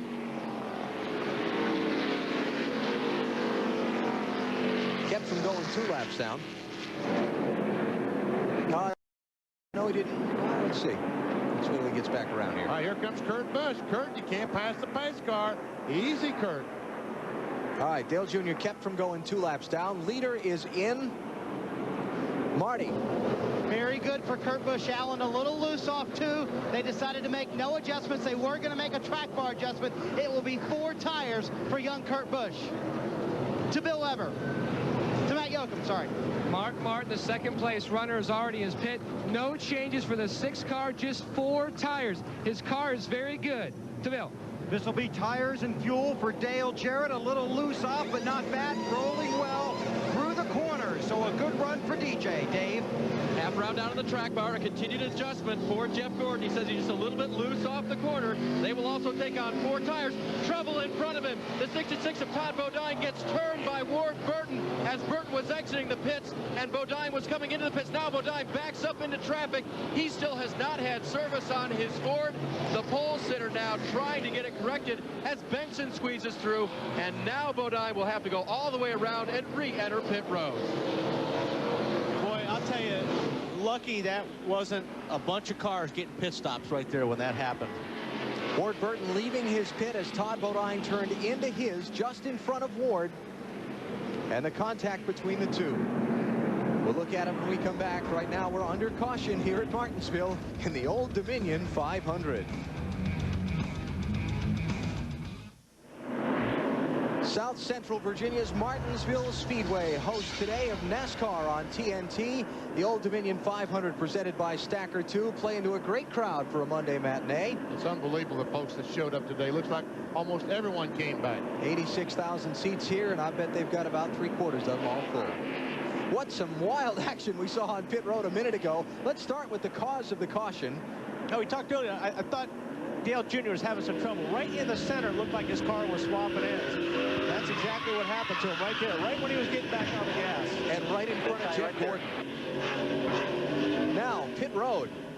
We see Jeff Gordon. We see the pole sitter, Todd Bodine, coming to his pit. His crew was ready, but Ward Burton, the 22 car, was leaving as the 66 slowed down. Bam, he hit him in the left rear. Around goes Todd. He was not able to make his pit stop. Had to go all the way around and come back in. Rusty Wallace says, my goodness, what do I do now? Green flag is up. Ward Burton is the leader. Mark Martin is second. Dale Jarrett third. Jeff Gordon fourth.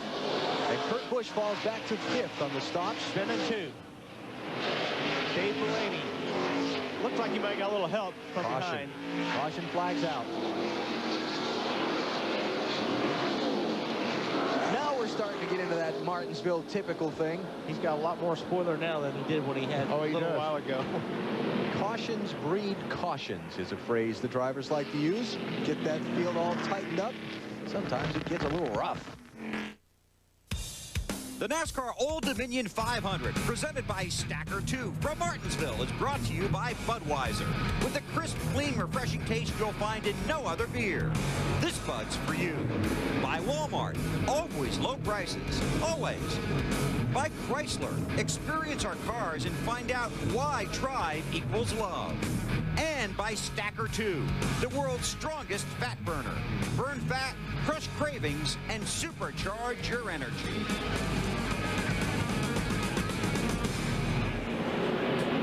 .287 is the lap count now. 1 lap away from the restart here in Martinsville. Here's why the yellow flag. That 93 car goes in, and it just doesn't go, it looks like. Jeff Burton, the 99 car, was ready to go and got in the back of Mr. Blaney. Bobby Hamilton's car. Grab a gear and go. Shifted in third gear and away went. Matt, how much damage? Well, Benny, pretty much just cosmetic, but you could tell from the video that spoiler was way up in the air. Doug Randolph and the guys have beat that back down, so it looks somewhat close to how it looked when they started the green today, but he certainly had a lot of cosmetic damage. Dave? Matt, when Ward Burton came into the... And there's trouble ahead of them. Car in the wall off turn 2. Look out, that's Rich Bickle, and they squeeze by. No caution. And the race for the lead continues. And they're still side by side. Here they come off the corner. And Ward Burton leads that lap. He probably won't lead the next lap. Everything's clear over here. Nice and smooth with him. Nice and smooth with him. We're in good shape, buddy. Rock and roll with him. It'll be the first time today that Dale Jarrett has led the Old Dominion 500. One of 10 different drivers who've traded the lead in this one. 175 laps to go. Trouble for Matt Kenseth as we come back to Martinsville, right in front of the leader, Dale Jarrett. No caution. And Jarrett had to back off for all that smoke, which allowed Jeff Gordon to close in almost half the distance.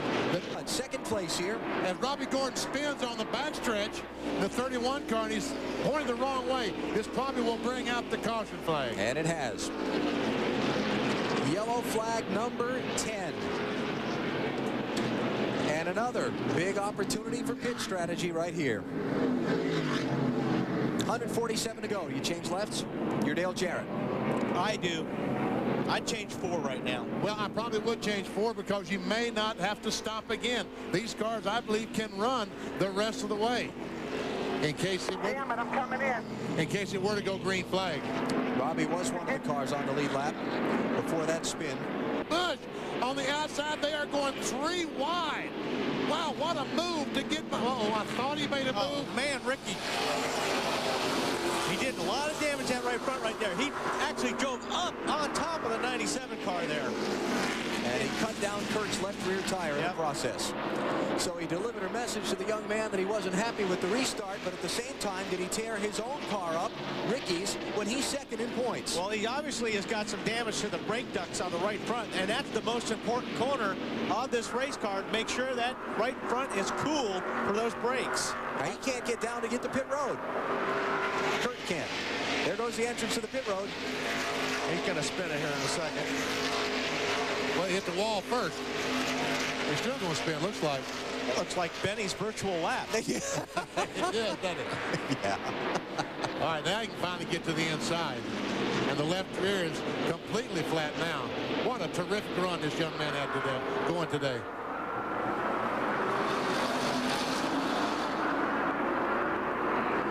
Still riding that thing hard.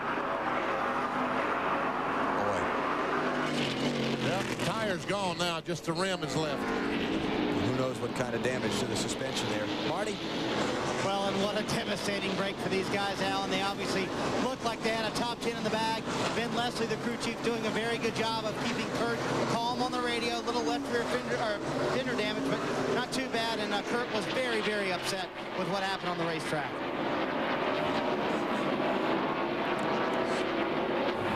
Let's see the 28 car here. See, boy, that, I don't know, that may help the brakes. I don't know. There's a lot of air going through there. It's not really going to affect. More trouble for Dale Jr. as we come back to Martinsville. This is not be a day that will go down in infamy for Dale. Well, it might be. It'll go down in infamy. Yes, yeah. it will. Might be one of the worst days we've ever had. And Bobby Hamilton Jr. had a over 2.5 second lead that now it goes down to zilch, 0. Caution flag number 11 in the Old Dominion 500. Must be Buckshot must have been involved in that, because we see the left front fender smoking on Buckshot's car. So if you're Jeff Gordon and you've been kind of not keeping pace here in this last segment, do you pit here?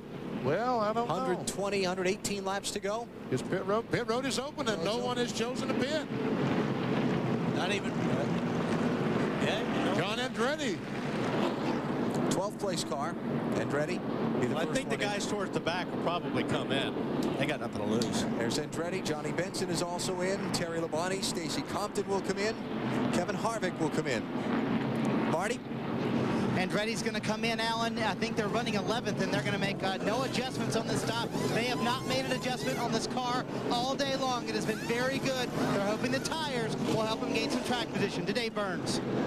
And Johnny Benson keeps complaining about grip on his car. He was really, really loose last time. They've improved it just a little bit. They're going to go ahead and put 4 tires on the car, make an air pressure adjustment, and try to give him a little bit more grip coming off the corners on this tight half mile.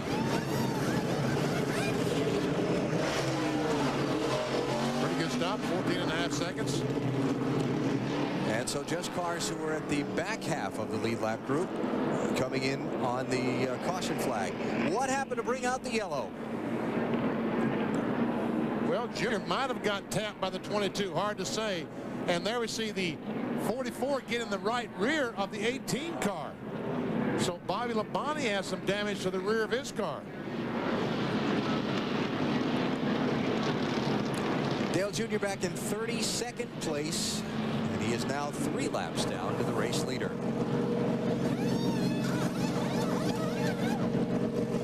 Dave? Now they're going to go ahead and change 4 tires for Dale Earnhardt Jr. They maintained the ability to get fuel in that car, which was one of their main concerns, and you can see they're just taking a little bit more time to work on some body damage there. Not critical here, but then again, you don't want stuff hanging so far off that NASCAR puts the black flag out on you. What was it, this race last year where Dale Jr. went out there and he was just all over the place. He hit everything but the pace car that day, to the point that his father radioed into Richard Childress from his car and made a comment, said, "Richard, what is that boy doing?" And he came back here in the spring and had a much, much better day, finishing in the 11th spot. Not going to be that way today after qualifying 2nd fastest for this race. And look at the damage to Bobby Labonte, Marty. And Alan, the damage on Bobby Labonte's car is not too bad. Actually, Butch Hilton is the chief mechanic on this car. Their pit stall is right in front of the new walkthrough tunnel. So they took advantage of that. They could not see from the top. His spotter, Eddie Massencup, could not see the damage car, and if it was rubbing on the tire. So Butch went through the walk-through tunnel, ran underneath the track to the other side of the track, got up in the stands, and looked at the damage, said it was fine, it's not rubbing on the tire, so they decided to leave him out on the racetrack. I don't know. Right, see that fender, though? Right there, it's got a big hole in the front. And when he's going down the straightaways at about 120 mile an hour, there's going to be air going in that big hole. So the same basic stuff on them, cooling and type of equipment. Oh, and then we see the 33 go around. Oh, and he runs in the wall. Jerry Nadeau and Kenny Wallace, the other two cars involved. The leader, right behind you there. Dig hard at Bobby. And they've all lost a lap. Oh, man. Well, that was a different look at it, wasn't it? We were along for the ride, literally, on that one. And Nadeau has a left front tire that's flat. Kenny Wallace has got the nose all pushed in on his. Go down clear, Lil. Just be careful. Just get on around. Now, what's going to happen to these leaders? Are they going to pit? Is Hamilton going to pit, or is he done pitting? 54 laps to go. And the leaders will open pit road this time down the backstretch. What's it going to be? I'm not coming, Benny. You're not coming? I'm not coming in. Oh, here he comes. Is he? Is this Yes, Here he's coming. A lot of guys won't. Leaders are in. Let's see who the first one is that stays out. So far, everybody on the lead lap is coming in. Marty. Labonte will come down pit road. Of course, leader Bobby Hamilton also pitting. Labonte has gotten very, very loose on this run, Alan. They will go down one round on the track bar, and they put that in right now to Matt Yoakum. And Mark Martin, they are talking about either 2 or 4 tire change. They are going to take one round of bite out. Mark Martin says his car was just tight and getting progressively tighter. And yes, they do take on 4 to Bill Weber.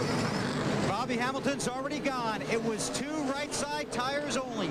2 right side tires. Those lefts have a lot of laps on them. Boy, do they ever, Bill. What a gamble that Jimmy Elledge and Bobby Hamilton, what a gamble they're making today. Hamilton gets rights. Ricky Craven gets rights. Ward Burton, Bobby Labonte, and Jeff Gordon are the rest of the top 5 off the pit lane.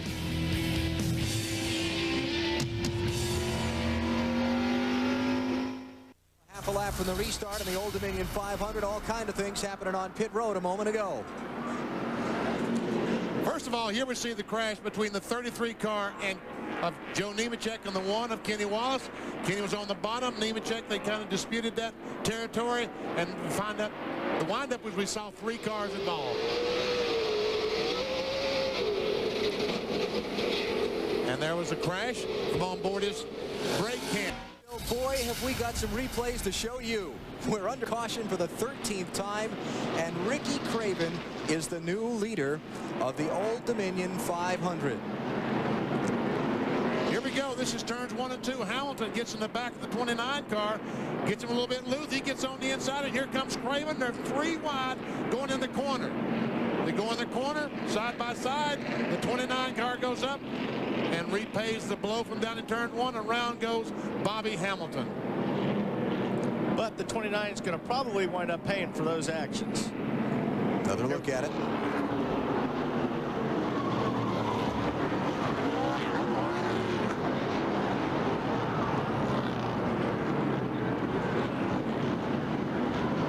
Hamilton has been on and off pit road under this caution. Kevin Harvick is being held for a 1-lap penalty for rough driving. Marty? And Kevin is being held now for the penalty. He's very upset on the radio. He said Bobby Hamilton hit him first. He said on the radio, turnabout is fair play. I should have the right to be able to hit him back. Unfortunately, Hamilton is the one who got spun out. And Richard Childress talking to his driver on the radio right now. Richard, what did Kevin say about the penalty? I mean, I can't see it on TV. All right, obviously the team is very upset right now. Kevin was very adamant on the radio. He said he felt like he should not be penalized, and that what happened was Bobby Hamilton hit him first. He was simply repaying the favor. What about it, guys? Well, okay, but Bobby Hamilton didn't spin you out. And you wound up spinning it, him completely out. I mean, I agree with Kevin that, okay, you should have got back into him, but you wound up taking the guy out of the second position. PP? Again, let's go on board with the 29 car of Kevin Harvick. You ever see Bobby Hamilton going up? And now let's go on board with the 55 car, and there we see the bump. I don't know. I don't like the call. I like the call. I think that Kevin Harvick was off the gas when Bobby Hamilton got back on the gas. I think Hamilton was going forward, and the 29 car was not working as well. I think that Hamilton, both of them, were off the gas when the 29 ran the back of him. I agree with you, Benny. I think that was the right call. The first one looked to me like a racing incident, and the second one looked to me like payback. Bobby Hamilton well back in the field now. He's got a lot of ground to make up if he's going to have a good finish. That corner as hard as he possibly could. One more lap when they come back around. No mistakes, Ricky. White flag is out. Is it going to be Craven with his first win, or Jarrett with the sweep at Martinsville? Half a lap to go. Jarrett to the outside.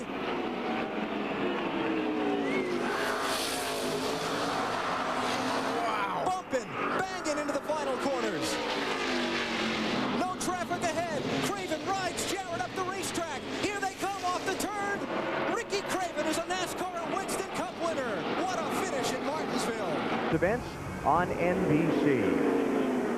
And Bobby Hamilton has made contact with the outside retaining wall. Or has he? I know he's the right front tire is flat. Caution's out. Get the whole right side. And the report is he did bounce off the wall. Clear low, Bobby, clear low. Not sure if he got the flat after he hit the wall or before. Definitely right front, all the right side. So the first yellow comes out at lap 33, and let's take a look at what happened to Bobby Hamilton. And something looks like he cut a right front tire down, looks like to me. Because that valence was right on the ground. The question is asked and answered. He definitely made contact with the outside wall and trying to get back to the pit area. And the 40 car, he's made contact with the wall as well. Someone lost an engine up there, I believe, and they'd gotten into fluid and went straight in the wall, both the 55 and 40.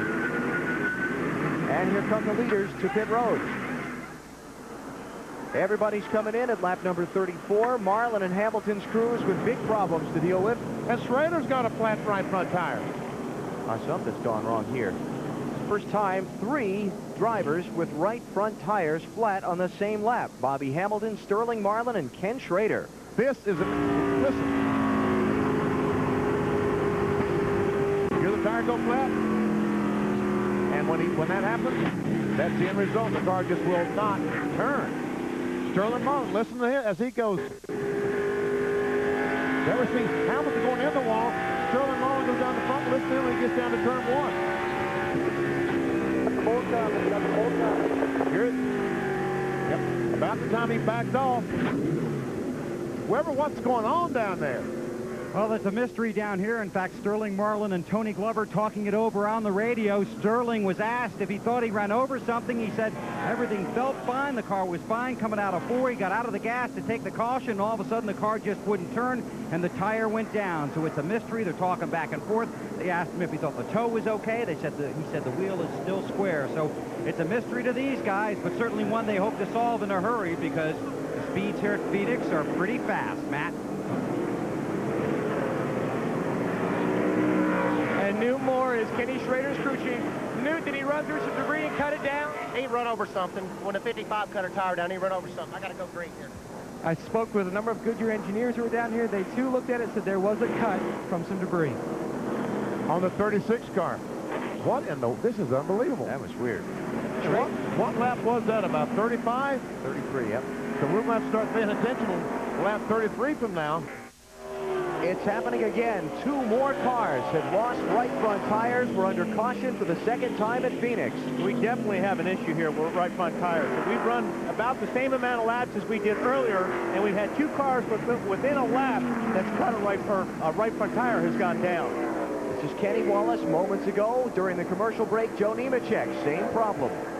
And the problem is in Kenny Wallace trying to get back to the pits that these flat tires trying to tear the right front fender off the car. And all your cooling and everything else that's in front of the wheels or behind the wheels, lines and everything. Kenny was running 6th at the time. And here's a look. He just slowed off of turn 4. And he goes down to turn 1, and guess what? It will not stop. And when those tires go down, at least he kept it off the wall, which was that's tough to do. He knew something was coming there to slow it down that much. 33 car cuts a tire, and he actually did it in a pretty good spot, if there is a good spot, and that was in the middle of the corner instead of getting down into the corner. And everyone is on pit road again. By the way, Kyle Petty has just taken his car to the garage. We'll get a report there in a moment. Matt? Johnny Benson hits his pit stall. They're going to take one round to bite out. His car was tight in the center of the corner to Dave. Jeff Burton is in. They make a chassis adjustment as well. The wrench has already gone in on the left side. They make a right side chassis adjustment as well. 4 tires. Marty. Rusty Wallace, the leader, is in, Dave. The car just a little bit loose. Half pound in the right front. The 98 winner here, Wallace, wants to win the race off pit road, and he will do that. Oh, very close race between he and Casey Atwood. Casey is also a little bit loose, and air pressure adjustment for those guys as well. I don't know, BP, what I'm seeing right now, I think I'd want to keep my car on the loose side to keep that right front tire cool as possible. Let's check the scoring line at the end of pit road. Marty said it was close. Rusty Wallace goes by. Casey Atwood goes by. He beat him by about a car length. Jeff Gordon, Jeff Burton, John Andretti, and Tony Stewart, the top 6 off the pit lane. We're under caution for the second time at Phoenix.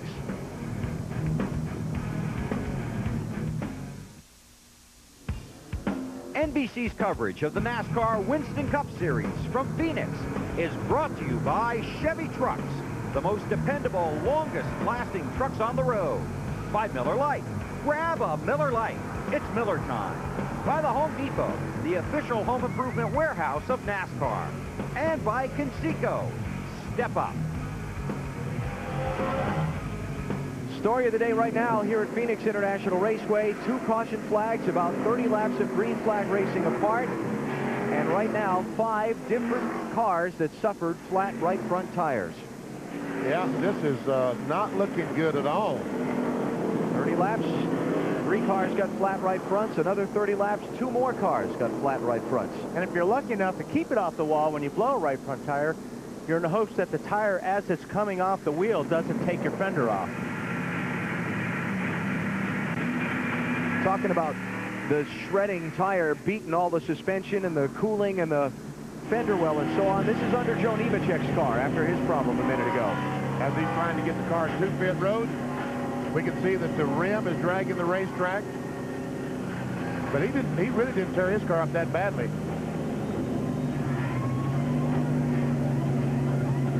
Now they've got to raise the car, try to lift the car up so they can get the jack under it, and finally. And he was lucky that tire didn't shred off there. Nemechek has been on pit road a couple of times. He is not on the lead lap anymore. He's back in 41st position, and he's going to be 3 laps down to leader Rusty Wallace. I bet you one thing. I bet you that the teams that are on pit road are pumping those right front tires up on these tire changes. They're not running them under Goodyear's recommended air pressure. That's a favorite trick of the teams, is to drop the air pressure on these tires underneath the recommended. But it looks to me like that could be fatal today. That's in Sterling Marlin. Mike Wallace and the 10 car of Johnny Benson. This time, instead of 33 or so laps to happen, it took 55, 56, but Michael Waltrip had the right front go down on his car. That's why we're back under the yellow flag now. I don't know what kind of correlation we're seeing here, but let's throw this out for discussion. You had the Andy Petrie team cars. Both have the problem. Bobby Hamilton and Joe Nemechek. Now we've had 2 Dale Earnhardt Incorporated cars, Kenny Wallace and Michael Waltrip. The other 2, Ken Schrader and Sterling Marlin, not related, but... Well, I don't know if it's a coincidence. We were talking about under break that these cars are all part of that RAD group that is Richard Childress Racing, Earnhardt, Michael Waltrip, and also the Andy Petrie team. So I don't know if that's got anything to do with it, but there's 4 cars that are part of that group. I don't know. But right fronts certainly are the headline of the day here in Phoenix. We'll take a break while we're under caution and come back after this. Waltrip with some problems. Comes into the outside wall. Caution flag is out. Gee, let me guess. Nope. And we see Casey Atwood trying to get a lap out. I think he did. Yes, he did. I believe he did. Jeff might be kicking himself for that. And confirmation from NASCAR. Casey Atwood is legal. He gets his lap back. The only problem is now Casey Atwood is going to have to start somewhere around 20th on the restart. Yeah, but he's still got 70 laps to go. Fast as that car's been. Yeah, I think that's going to be okay. All right, let's check out what happened to Robert Presley. Contact there. Contact by Terry Nadeau.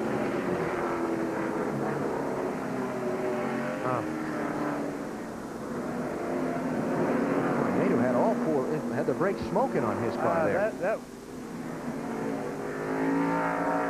kind of strange looking. He's trying to get his slow. In turn 3, Bill Weber's with him. In the garage with Robert. You're okay? What happened? I just got off in 3 there. About 3 laps before that, got a miss in the car and went down into 1. Okay, let me interrupt you. Trouble on the track, Robert. 3 cars involved. Up in turn 4. Is Mike going to give Rusty a lap back? Here come the leaders through the accident site. Everybody's cleared away. Slow down. Rusty Wallace comes through. Ken Schrader. One more coming there. Let him go. All good. Ken Schrader, a very close friend of Mike Wallace, gets a lap back there too. Ryan Newman involved. Dave Blaney involved in the crash in turn 4. I think the 97 of Kurt Busch, wasn't he involved as well? Yeah, he was. He is driven away without a lot of significant damage on his car, but that's the big one right there, the Ryan Newman car. See if we can see what develops here, BP. 97 car slides up in front of the 26. Jimmy gives him a little boot. Of course, the 97's going around. Everybody jams up. Mark Martin sliding through sideways. Ryan Newman had nowhere to go. Martin did a great job saving that car. He turned that baby, just turned it dead left. That's his old dirt track experience coming in handy there, huh? Another shot. We see the shot that Jimmy Spencer is going to give Kurt Busch. Just drives onto the back of the car. And it looked from there like the 97 was loose, and he slid up in front of Jimmy, and he was still loose. He couldn't get after the gas, and Jimmy was already in the gas. Michael Waltrip barely gets by in there. 15, he got into somebody big there. His hood is a lot of damage there. Let's go on board Kevin Harvick through the mess.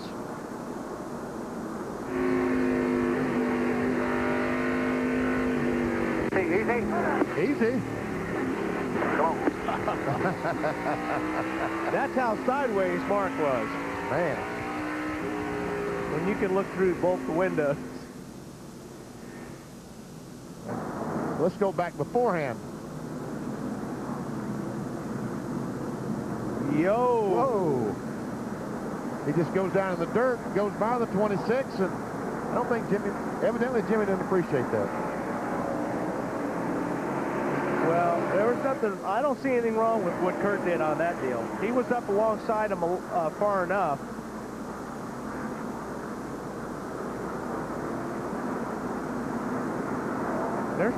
There's no foul there. Maybe just picked up some dirt there on his tires, and that's why he slid up in front of Jimmy and couldn't get on the gas like you said the first time around. I'm sure he just slid up there, and he was loose, couldn't get after the gas, so Jimmy, I don't think, was anticipating him to not go. But the 15 car must have gotten the back of Terry Labonte, and that's what did all that damage to his hood. Pit road is closed because of the liquid and debris that was dropped in turn 4 and down into the garage area. So nobody's made any pit stops yet. They're going to open the pit lane this time by. Now then, how many cars will stop, do you think? If I'm Rusty Wallace and Ken Schrader and Kenny Wallace that just got back on the lead lap, I'm in. You know they're going to stop, and also probably the 19 car of Casey Atwood. But is Mike Wallace, Jeff Burt, Ricky Rudd, how many of those cars are going to stop? Ooh, big question. All right, green flag is out. Pit road is open. Here comes Mike. Is this a trick? Yep. Oh. Trick or treat. So far, no takers for pit road. Looks like 22nd place Jerry Nadeau is going to be the first and one of the few to stop. 54 to go. Charlotte was the first time that he ran the car. Oh, we got trouble. John Andretti. Oh, no. And the tough year for Petty Enterprises. Talk to me, John. You okay, bud? Continues. Okay. 10-4, 10-4. 7th caution.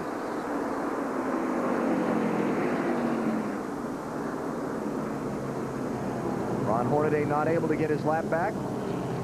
That will not turn, will it, BP? No, it will not. The left front wheel has hit the wall hard and is jammed up and will not turn. We should get that. That'll blow here in a second. That'll go a long way without blowing. John started second in the race, led a couple of laps. On the bottom, bad. She can there. Well, another chance for these guys to pit. Didn't last time. No, didn't last time. I don't guess they will this time. Rusty Wallace, by the way, restarted in 25th. He only picked up 2 spots in those few laps before the caution waved. He's running 23rd now. Any takers to pit road? So far, nope. No would be the answer. Mark Martin's going to come in. Had a report he had a fender rubbing against the tire just before that caution came out. A lot of damage to that 43 car. There's Mark Martin. Let's see. A lot of damage to the right rear on his car. From the last crash there where he got knocked sideways through the wreck. Look, you can see what might have happened to John Andretti off turn 2. He just brushed the wall. Yep. And he may have got tagged.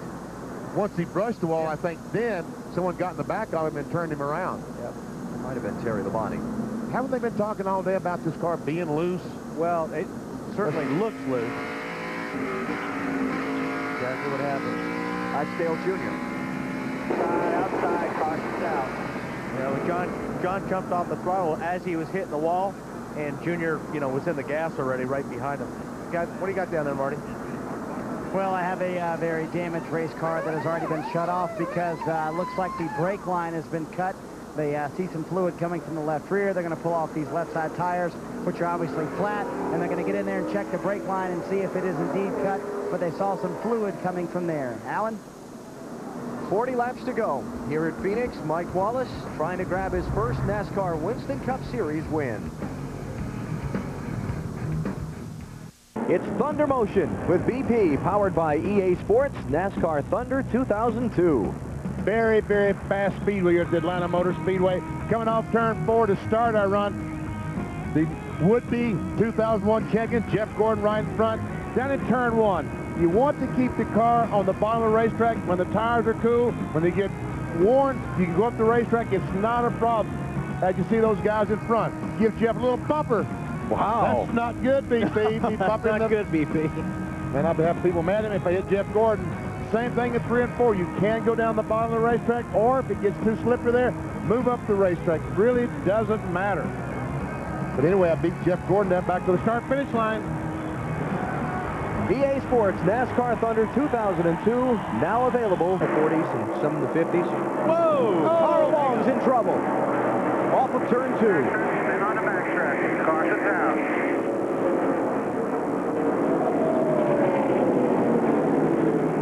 Lap 16, first yellow of the race.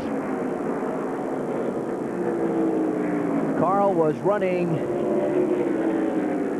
about 29th to 30th the last time by. Yeah.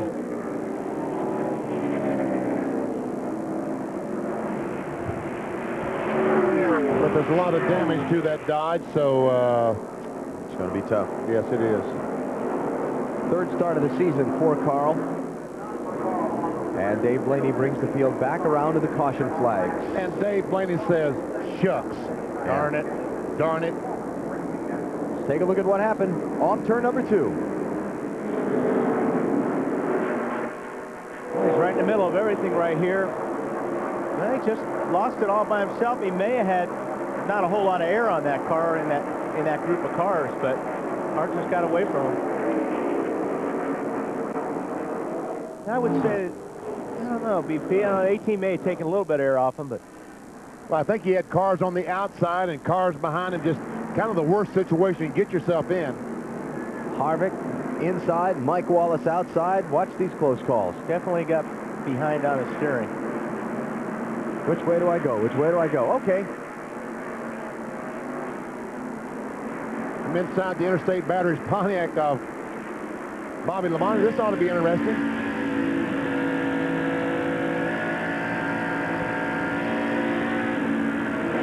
Wow. That was pretty close. That is so close.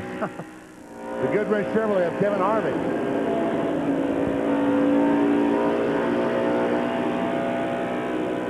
Wall up in turn 3 and 4. Left front tire's down. He has worn that left front tire out. Quick. Caution's out. Caution is out. Not a caution. Caution's out. Debris from Rudd's car, I believe, is the call. Now the 99 hit pit road right before. It'd be close on what they did on the yellow. Let's look at, they're all speeding through the pit lane to make sure they beat the leader back. Yeah.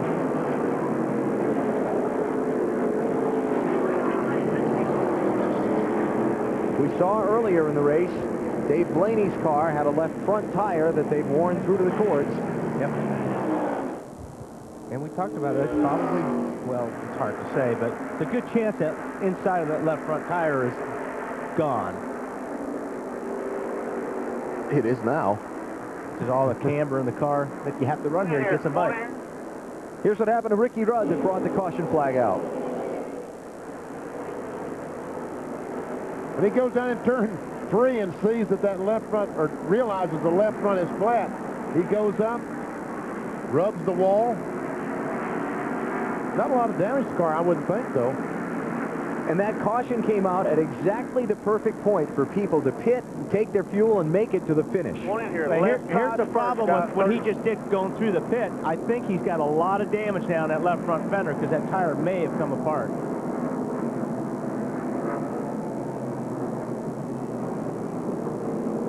Here comes the rest of the field to the opening of pit road. As you see Rudd's crew Guys, you got to pick it up. working on the car. Matt? And the 25 of Jerry Nadeau, the leader, comes in. They've told his gas man he has got to pack that fuel cell full of fuel because they were close. They made a wedge adjustment because Jerry was complaining his car was very loose. Today, Sterling Marlin's car was a little bit loose. They make a wedge adjustment. Otherwise, he's pretty good on the long runs. They also take a tearaway off. They'll make that wedge adjustment now. Bill? Jeff Gordon on pit road with a very tight race car. Track bar adjustment, 4 tires and fuel, a very dirty windshield, and a very dirty visor. He's on his way to Mark. The Earnhardt Jr.'s team will win the race off pit road again with another great stop. They have been tight all day long. Half pound out of the left rear and 1 round of wedge out of the left side.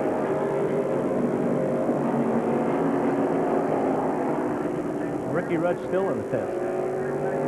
Well, since they got lapped, they might as well stay in there and do all the work they need to do. But it looks like they do have some damage on the left front, and that tire probably shredding. Check on the race off of pit road. This is the camera at the scoring line. There we see Junior. And then we see Nadeau. Labonte, Sterling Marlin. Stewart Wardburn. 62 laps to go here in Atlanta. We're under caution in the Napa 500.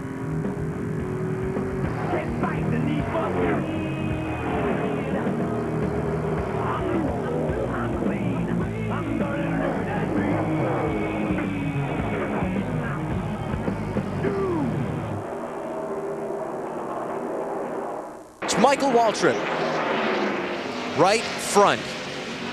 Well, at Phoenix, it happened on lap 30, and guess what lap we just completed? Yes, sir. 30. And that shows all the signs of a right front issue. Yeah. Aside of the fact that it's all caved in, but that was the corner of the car he hit with. Got to get it up. That jack will not go under the car. They've got to somehow raise that. Marty. And you're right, Benny. They can't get the jack into the car. That's the biggest problem. Michael said nothing. Slugger Labby, when I went by him this morning, was considering taking out some camber. And these guys are one of the cars that had a problem with too much camber at Phoenix. Not too much camber, but they cut a right front at Phoenix when they blew it. So I don't know if that was a problem here or not. We'll have to talk to Slugger to find out, but a lot of right side damage as they just now get the car up and they're looking under the right front wheel well. That is Slugger Labby at the very front of the car. That's his crew chief trying to see exactly what the problem is and see if they can get this right front tire off to get the car off pit road. Well, they got more problems than just a tire. I'm sure they've got bent control arms and everything. As a matter of fact, out the yellow flag. On board to Michael Waltrip and just listen. Goes in the corner, the right front tire is flat. Car just refuses to turn. Buckshot Jones sees all that, backs off, and lets it go.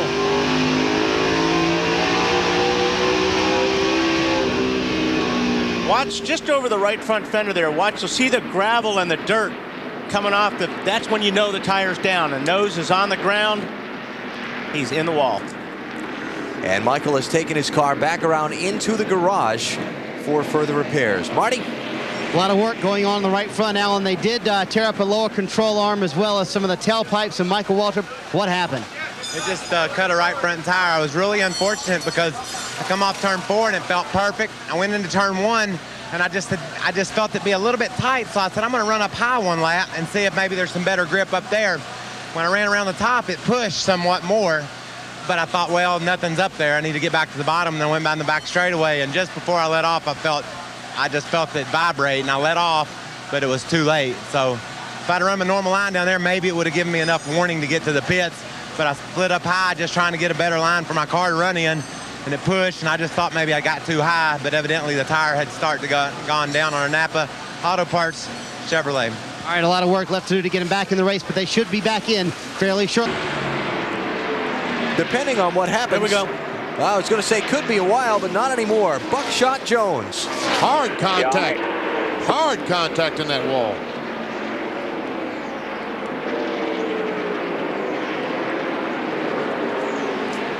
You're right, Benny. Caution number 4. Boy, look at that. Oh, he's trying to start it up. That's a good sign. Big, boys. What he done right there, that was very, very big. Well, sounds like they got turned. Trying to get it fired. That's Buckshot. It's leaking. The radiator's busted and all that. Yeah, you're done. Take it to the garage, guys. So, Buckshot Jones in the wall, turn 4, putting out caution number 4 of this New Hampshire 300. What happened? Yeah, we see the one car come up on the back of Buckshot, and wow. Drove right through him. Yeah, drove right through him. Right.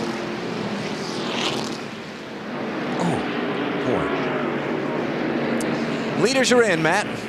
And Sean Parker, the rear changer, who will retire after today as far as a tire. Let's go on board. Let's go on board with Steve Park. Kenny Wallace. And we see. Still outside. You're clear out. Man, oh man. You got to spin behind you. Spin behind you. Wave them off. Crash in turn 4. Spin. Go low through 4. Just listen to this as Buckshot gets the wall.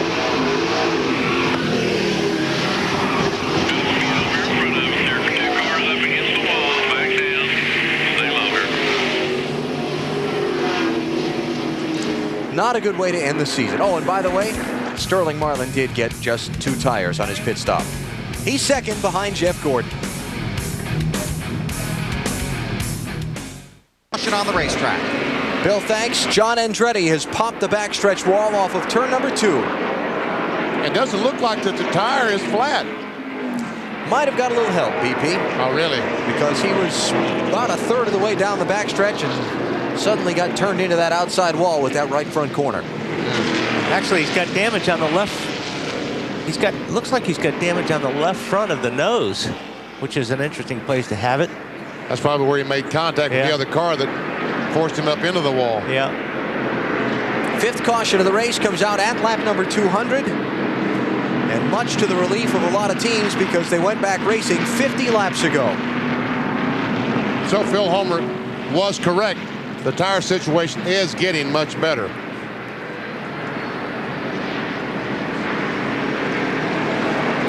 Here come the leaders. Gordon, Bobby Labonte, Tony Stewart, Sterling Marlin, and then Robert Presley. Marty? Robbie Gordon running 6th, Alan, and so far Gil Martin gets the Smart Man Award today.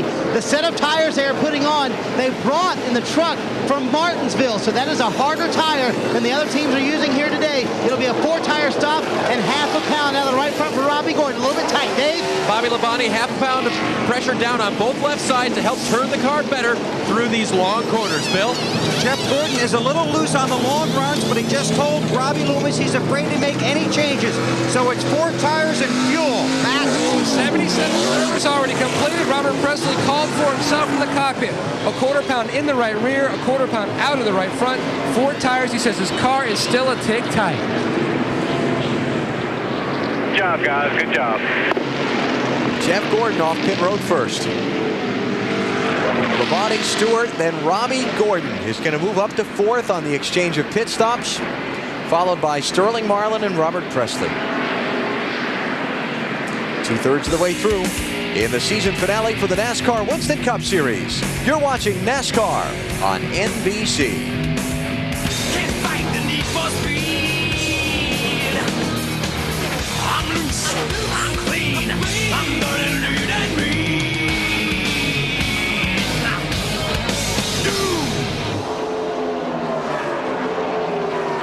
Here's our Pepsi race recap.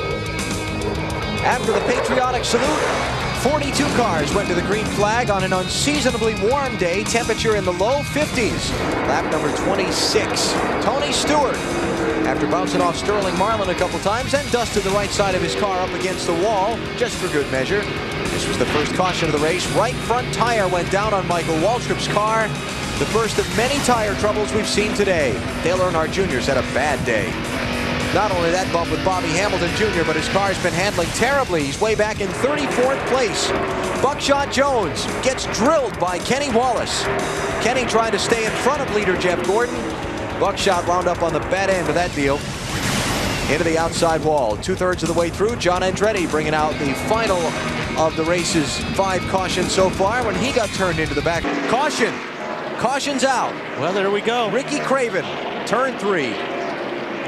Right, Ricky. 10-4. Right front. There you heard it. Right front tire. There goes Rusty Wallace trying to get a lap back, and he will. Let's see who else. Jeff Burton needs to try and get a lap back. Robbie Gordon's kind of blocking him in. Didn't happen. I'll put 4 tires on there, buddy. Robbie Loomis telling Jeff Gordon 4 tires. And you're Jeff Gordon. You weren't going to. Your gentleman's agreement there. You weren't slowing down to let anybody back on the lead lap if you could help it. No, not at this stage of the game. Well, what was going to happen is Robbie Gordon was going to take over the lead. Yep. If he had slowed down at all for Jeff Burton. Going 4, Ben. What's that about? I have no idea. Who is that behind me hitting me? That would be Robbie Gordon. Did he hit him? Yeah. He's on the lead lap, right? Yeah, he's on the lead lap. He's running 2nd. Picture open, right? But let's keep an eye on this. Oh, Robbie Contact! Gordon got into the back of Jeff Gordon. Caution is out. Mike Wallace gets spun around. And Jeff Gordon has damage to the right front fender. He's got damage to the car and lost about 3 or 4 spots. 6th caution of the race. I don't think Jeff is going to be very happy about that. Well, let's see. Nope. Oh, there we go. He just knew that was coming. And now the 24 is going to be black flagged. Well, you can't blame Jeff for being mad about that. Well, this is not the way he wanted to end his championship season. Now he's going to be in the penalty box. It's the radiator, guys, but Did he did that. punch the radiator out of it when he went up there and hit him? Is that what he just said? Well, he's talking about black flag, boy, buddy. You gotta come in. He's ahead right there. I'll just take him out right now. Black flag, you'll have to come in. That's it. Go over pit road, I'm coming, buddy. He's a little hot. Yeah, he's a little hot. Yeah, 4 tires. Listen, now there's only about 12 cars, something like that on the lead lap. Yeah. Do some of this thing. 4 tires, guys. Well, let's go back and take a look at this. All right, water's 250. Let's go back and take a look at this little sequence here. I mean, the picture say it all right there. But you see, I'm not too sure that Jeff Gordon didn't get in back of the 12 car. Yeah, but I was watching it when it was happening. Jeff had checked up because the 12 car was going slower. See, right, let's we got watch a good this shot here. See. Oh, no, you're right. You know, I watched this Yeah. happen. Jeff just slowed down to take his time, and the 31 just ran over. I got you.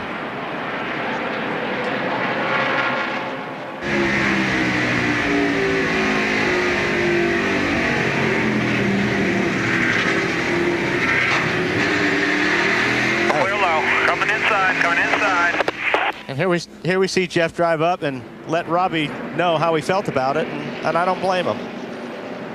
Now he pulls up beside him to really let him know. Because Jeff Gordon's one of the cleanest guys out there if you're going to race with, and that's really a shame. Tape off the bottom. Off the bottom. Bill? Well, he's here on pit road. He's getting 4 tires. They want all the tape taken off the grill. Temperature's up to 250. They'll be able to limp around here at the end. I'll have to sit here for 1 lap to heed the black flag as they get the 1-to-go signal. So, not very happy here in the Jeff Gordon camp. Let's check in on the Robbie Gordon situation, Marty. And meanwhile, down here, Bill, Robbie Gordon says that when Jeff Gordon got on the brakes, he did get into him just a little bit, though, and that probably was enough to send him around. Richard Childress also told him that is behind us now. Let's focus on the race. Be patient here at the end and be smart. You can win this thing, and you'll get the big prize. 1 to go here, Robbie. Make sure your tires are clean. Got them inside. Back at the drivers' meeting, remember we told you at the top of the show, Bill Weber reported that Mike Helton issued instructions to those racing for those top positions in points that if they took somebody out, good restart. They would get parked as well. A little different situation here, but Jeff Gordon being penalized for his retaliation on Robbie Gordon. And so he's now 1 lap down. He will finish no better than 13th. There are only 4 cars 1 lap down. Make that 5 cars 1 lap down. Let's go on board with Jeff Gordon when he runs in the back of the 31 car. Watch this.